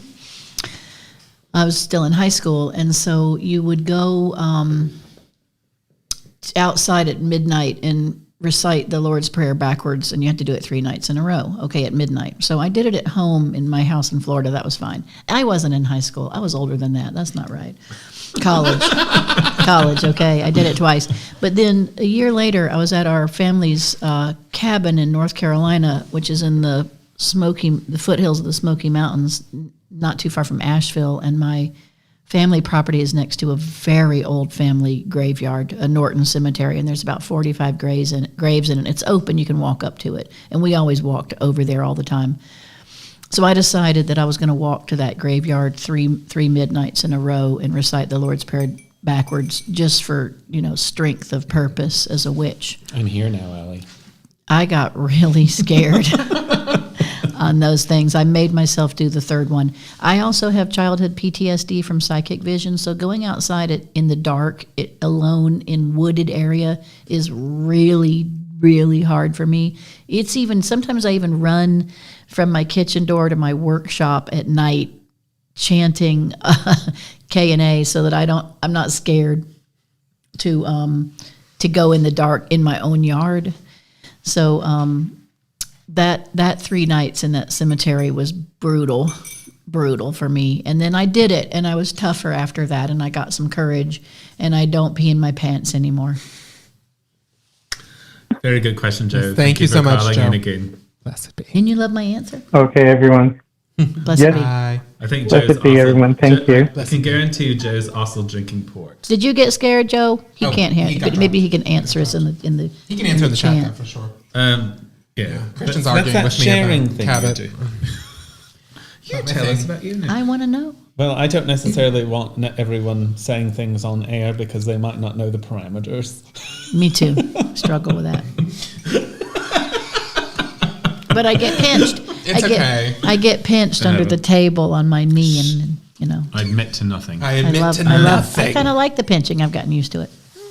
Does everyone like my flowers? I told him he was Blanche Devereaux via Tokyo. I'm going to look through. We did have a couple questions, but we had some comments I want to make sure we don't miss. One of the things I want to say about the comments is, and I love that people are watching fully and they're commenting. There's a lovely lady, Lovetta, who continues to She keeps up with our conversation and comments, but in rereading the comments, I don't know what they're about because they're completely insane. It's just her going off about stuff. She's just but I don't know what they're attached to. And then there's a quartz crystal, and there's a salt, and then this is the square root of why. I'm not criticizing that. I just don't know what it pertains to. And multiple... Because it doesn't have anything to do with anything. It's just going on. Sorry, I didn't mean to be rude about that. I'm just saying, in general, the comments, I don't necessarily know what they're pertaining to. Am I saying that correctly, Levi? You're not going to support me, are you? This just goes on and on and on. No, I'm not going to support you on this.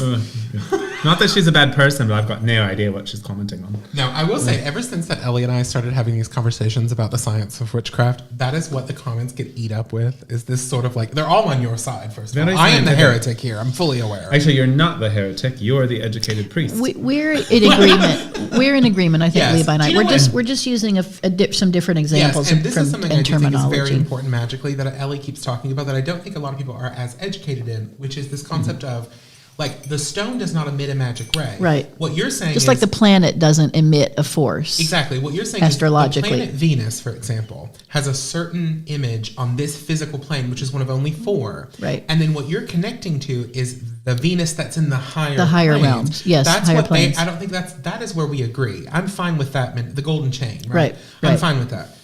But people who hear that don't know that. They think you're talking the same way that Blavatsky did or whatever. Right. And That's what I was telling you. Yes. Is that sometimes they're not as educated in the Kabbalah as you are. You know what I mean? They don't know all that. You have to realize when you go, symbolism. sometimes when we go too academic or too occult, it's going to go over the head of most listeners.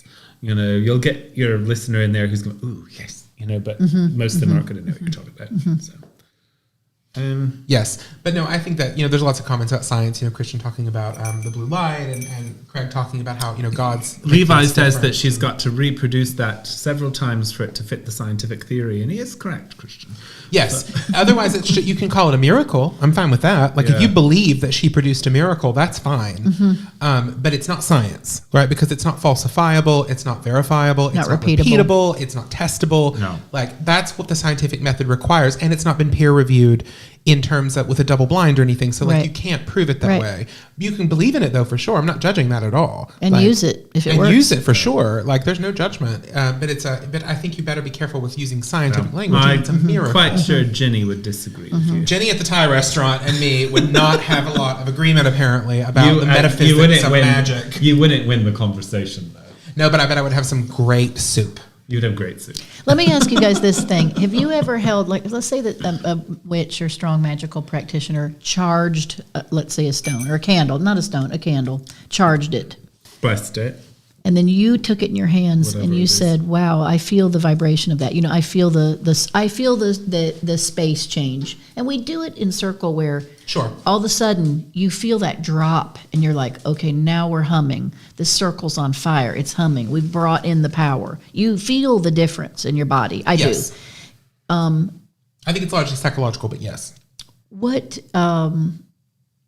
What do you say about that? How do you describe how that is happening? Here's what I'll tell you, and this is where I'm going to use witchcraft, and I would actually like to hear your opinion on this, Brian.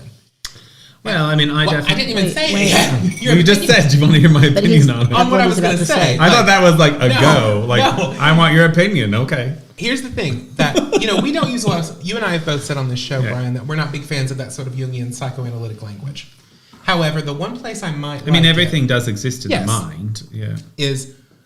Like, love exists in the mind. I have never seen, and this kind of answers your question, Elie, I've never seen a garbage ritual where I felt power. And so that must mean that it's not just a one-to-one correspondence. Right. That if you have the rocks and say the words and draw the sigils, something will happen. I have never seen a garbage ritual produce anything. Correct. And do you agree with that? So there has to be something psychological, emotional going on. It's not one-to-one correspondence. It's the mind. Or I say activated in all 4 worlds. Sure, you can. Yes, but do you agree with that? Like, it's I agree with both of you on that. Something has, there is a mechanic in a sense. Yes, but it's not. It is a spiritual mechanic. It's not. Because I mean, we are minds and bodies. The idea of a soul is not scientifically. I mean, they are studying it. There are scientists studying it. but they can't really say there is one, right? That's not proven. Right. They also don't know how we're alive. Like, they can't prove that either. Like, there's certain things science just cannot really explain, not the true spark of it. Like how the heart starts beating. Yes. Just There's starts certain beating. things that they don't. No, we know how that starts. Well, we know how it starts, but we we? don't really know how life is. Like, there's a bit of it we don't know. Consciousness is what we don't understand, there's totally. And I agree with you. Spark to it, So the body, in witchcraft, the two things that are verifiably, scientifically involved are your mind and your body. And I agree with Elie that you feel certain things in your body. And I do think it is being felt in your body. I don't think it's being felt in your mind. I think it's being perceived through consciousness. But there are things that go on your body. When you get butterflies in your stomach. Yeah. Yes, your mind is involved in that, obviously, but it's physically happening. When you get really upset and it's in your throat, or when you've got the pitter-patter of love in your heart, we feel these things physically. There are things that go on in our body that, yes, it's all communicated through the mind. So essentially, emotion is in your mind. Like, emotion is in your brain, but it's also in your body. Yeah, you feel it. So for sure. I think in ritual, and I think it's safe to say that those two things are involved. So I do think your body is involved. Yeah. I do think there's a Heart physical, rate changes, blood physical pressure side might change, to it. temperature might change. But we perceive it through the mind. Exactly. And I think So, you have yeah. to have that sort of mindset. I don't think I've never seen somebody just sort of like monotonously go through something and therefore something magical happen. No. They have to be a Gotta part have of it. power. Exactly. But we know that about the Christians. Who is really working the miracles? It's that little old lady in the corner when the church isn't even open, who's praying with her beads, and she's got her beads and she's got her candle, and the priest may not even be there, and she's having a conversation with God about something. and he's probably listening. Yeah. Same thing we might say about psychic healing or miracle healing Yeah. we do see that people recover from an illness, but Yeah. if they use the rosary and they do that, I don't discredit that, even though I can't prove it scientifically. No, same. Something Many happened things for we them. can't prove scientifically. Right. I mean, I think for a really good example of that But is, Levi's right. There is a scientific method. Yeah. But I think Yes. there's a lot of beauty in like letting that go in ritual. Like, I want to make something very clear, no matter what I say on this show about my, my philosophical beliefs around science or whatever, I don't believe that this is what you should use for ritual. No, I love that. No, don't Ritual use is Dionysian in craft. It has to be. I've been reading a lot about mystery cults lately. I've done another deep dive, in my free time about the cult of Dionysus. And Which is what you do. I got a great book about the Orphics that just came out. I'll get the title of the author. The author has a Greek name, a little hard to pronounce, but there's a great book that came out a long time ago called The Greeks and the Irrational, which was this book. I think it's Hobbes, maybe, correct? Even in the comments, if you're Googling, look it up. It's The Greeks and the Irrational. For a long time in the West, we had this mythology that Greek culture was all about rationality Right. and Aristotle and Right. the Socratic method and Athenian law. And yet the Greeks were obsessed with like mysticism, divination, oracular, sightings, religious ecstasy. And I think you have to have both in life. I really do. Like Plato said, you have to have the rationality. I have to the point Medea. out to Greg that Star Trek has nothing on Star Wars. Star Wars will tell you everything you need to know about spirituality. You are a Star Wars fan. That's true. I actually like Star Trek too, but when it comes to religion, I always forget you're a nerd. Star Wars. A lot of people do. Star It Wars. shocks people, I think. They I do, liked it does. Captain I Kirk. remember when Thorne figured it out. She goes, "You're a nerd. You're You are one a of nerd, us." I was and like, I'm not. Levi is not a nerd. Levi is a nerd. He used to play No, Dungeons I and would- Dragons. I played it once when I Did was in my you? 20s. No, you No. told me you loved it, and you were always a dwarf cleric. You cannot take back these stories. I don't know where you heard this. I never played a dwarf cleric in my life. I swear you told me you played. You're thinking of no, somebody this else, is honey. his lying coming No, out. when I did play, He's I also played a it consummate before. liar, which you can find on this season. I never played a dwarf. I played a human. I and swear you told me you were a dwarf cleric. You're making that up. I would tell you, I'm not ashamed. He might have made it up. I never he's played forgotten. Do you know D&D. why I didn't like nerd culture? Is because Well, it's very it misogynistic. was very misogynistic Do you and wanna know homophobic why? where I was. It's because they can't get laid. I know. But where I was at in the South, I didn't have that problem. I know it's Gay different. nerds are a different thing entirely. I know it's different in a lot of places. Gay, but nerdy Yeah. girls and nerdy gay guys get plenty of action. I had such Nerdy a negative straight experience. guys, not so much. Such a negative experience with nerd culture. Not until they get rich. Super homophobic, super misogynistic, anti-religious. No, they can't like, be. Well, I've been a gamer throughout my life, and they can be very much like that. Yeah, You they know. throw around a lot of slurs. Like, Most 40-year-old men who are living in their mom's basement playing video games I was a punk in don't high have school. the best personalities. I was a punk. I teased my hair and safety pinned my clothes on and wore Adam Ant makeup. Adam Ant makeup. I was 80 and 81 and 82 when I was in high school. So do we have any I wasn't a nerd. questions? I was in gifted classes, and I went off to We've special got, schools for we're brilliant coming to people. the end. We're about We 10 are. minutes from our final episode of the season. I don't know when we'll start and we again. don't have to do this again. No, you're still, Elie keeps thinking Ellie you're gonna said, I wonder if bail Levi's out. given up the ghost. No, we're going to do another season. But Brian said, Brian. You have another season and you don't, you? My only worry is that, I was thinking about this recently, is I've loved this, but because we want it to be so tightly about BTW, there are some things like you just hit a wall. We can't really. Well, that's what this has changed. I think And we're that's what, slipping past that wall. yes, but this is, I think having the guests gives it a little bit more juice to where it's not, we don't get to choose the topic. I will do it if we Yeah. can watch people engage in hand-to-hand combat and discuss our reactions to that. I think Levi's probably, well, it would be a good idea for you to do another season, but obviously I've Good always idea. agreed to everyone that do the season and then we'll decide. So he could bail, but No. And if you were going to haven't- bail, you'd have to do it before so we could announce it. We haven't you know? come up with with the plan at all for next season Well, either. what we do is I liked this format. There were people that did not. I loved it. But I liked it, and Me too. the only challenging part to it is getting guests, and I'd like to have some other Gardnerians on. Don't know if I'll find anyone braver than Tracy. I'd like to have more diversity, but I learned something from this season. The thing I don't like is just people who bail, which only happened to us once.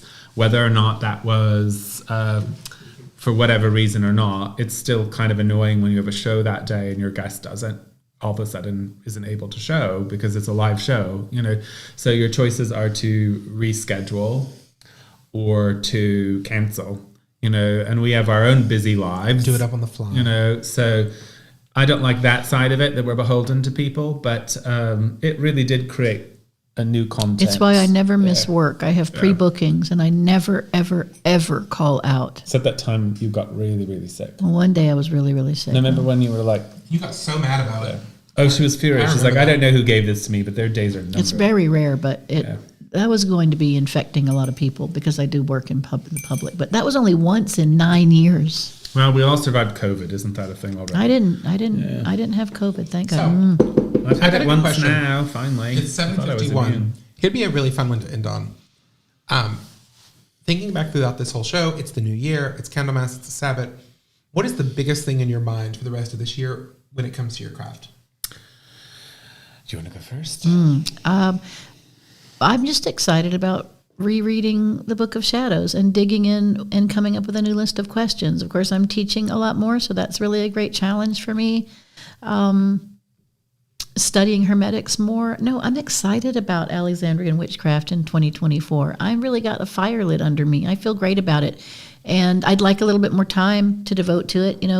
I'd spend Tuesdays and a couple hours before Coven and then throughout our meeting time, which sometimes is 4 or 5 hours by the time I get there and help with copying and go through the whole work of the evening and clean up. So I'd like another day of study, actually, for myself, a study day. So but I have to work for a living, too, so that's part of my pattern. And we all know I'm taking care of my 92-year-old dad, which is kind of cumbersome, to say the least. But, let's make 8 days in the week, and then the 8th day can be Ellie's study day. I'm excited, though. I love this work. I get love this work. question a lot, quite often from Elie, actually. Like, what do you want from the Coven this year? What do you want Yeah. from this year? Yeah. It's just always been the same. Like, my answer's never changed. It's just more of the same. Because working. you're always working with new people. I mean, people do come and go, not for bad reasons necessarily, but it's just life. It happens. It's the cycles of life. People move on, people die, for all various reasons. It's always in a constant state of change, groups are, right? You get new members, you lose old members. People graduate, like Levi. Yes, and that happens as well. But there's myriad of reasons why it changes. So I don't have any kind of idea in my head where I'm like, this is going to be the year or this is this thing. It's just more of the same, you know. At this point, I'm just trying to get to the end of this thing. Keep doing relatively the sane. But you're Chocolate, carry water. there is no end to this thing. Then, Well, is you what know, you're saying. so eventually there is, you know, eventually someday. Well, the other day, Brian said I had to be high priestess till I'm 75. And then I balked, and he said, okay, well, 72. I mean, you got a reduction in sentence, girl. Right. Take it. Run with it. I was talking in the amount of you've got lots of time, you know, that kind of a thing. But who knows, you know, someday we might just be elders who go visit other people's circles and criticize them, you know. I mean, that sounds like really fun, you know. Goals. Or they kind of quiver a little bit when you walk in. Ooh, But I love that. no, idea. who knows? But, you know, I do think there's an element of the craft that does belong in the hands of youth, you know, and that's not to disparage older people, because we all get older. We need our older elders. We all of us, Elie. I mean, look at Levi. He's basically an 80-year-old Jewish man. Ancient. You know, Ancient man. He's actually a the baby. young would ancient the young man. are not suitable to guide a tradition, but they hold the other bookend to it. They can get up and down off their knees. Yes. So there's Potency. yes. So there's a Fertility. place to it, right? We don't want any 80-year-old high priests or high priestesses. I don't want to be an 80-year-old high priest. It's creepy, you know. Yes. Look, can you imagine being a young girl with this? You know, just no. In our particular ritual structure, it might be odd. Weird. Yes. Correct. Awkward. Beauty Yes. is important. Well, you know, Right? we'll have that forever. The aged can be beautiful. I do think witchcraft follows the spring. Now, to share with Dove O'Brien a little bit, and I know you also already know this, you might get slack for telling people witchcraft isn't crystals. I get slack for telling people witchcraft isn't magic, because historically it wasn't. So, and it's not now. Witchcraft is witchcraft, just like crystals are crystals. You know, magic is magic. There's a reason why we have separate words for these things in the same language system. The things he ends on, I swear to God. It's a great segue though. Witchcraft can fill one with dread because it calls on forces that are scientifically verified. I knew it was fine. Blessed be. Blessed be. Anyway, so this is our season final. You can see the three of us at WitchCon. I have nothing that I'm excited for. WitchCon. Oh, sorry, Levi. Quick, go. No, I'm kidding. No, tell him something. I honestly, it's nothing. He is different. also just trying to get to the end of this thing. What are you teaching at WitchCon, Levi? At WitchCon, I'm teaching Angels, Demons, and the Rest of Us, the history of spiritual hierarchies. And their use of Nice. magic. I'm teaching plants, trees, flowers for the seasons. I'm going to teach about how a man found a magical forest filled with witches and started a religion.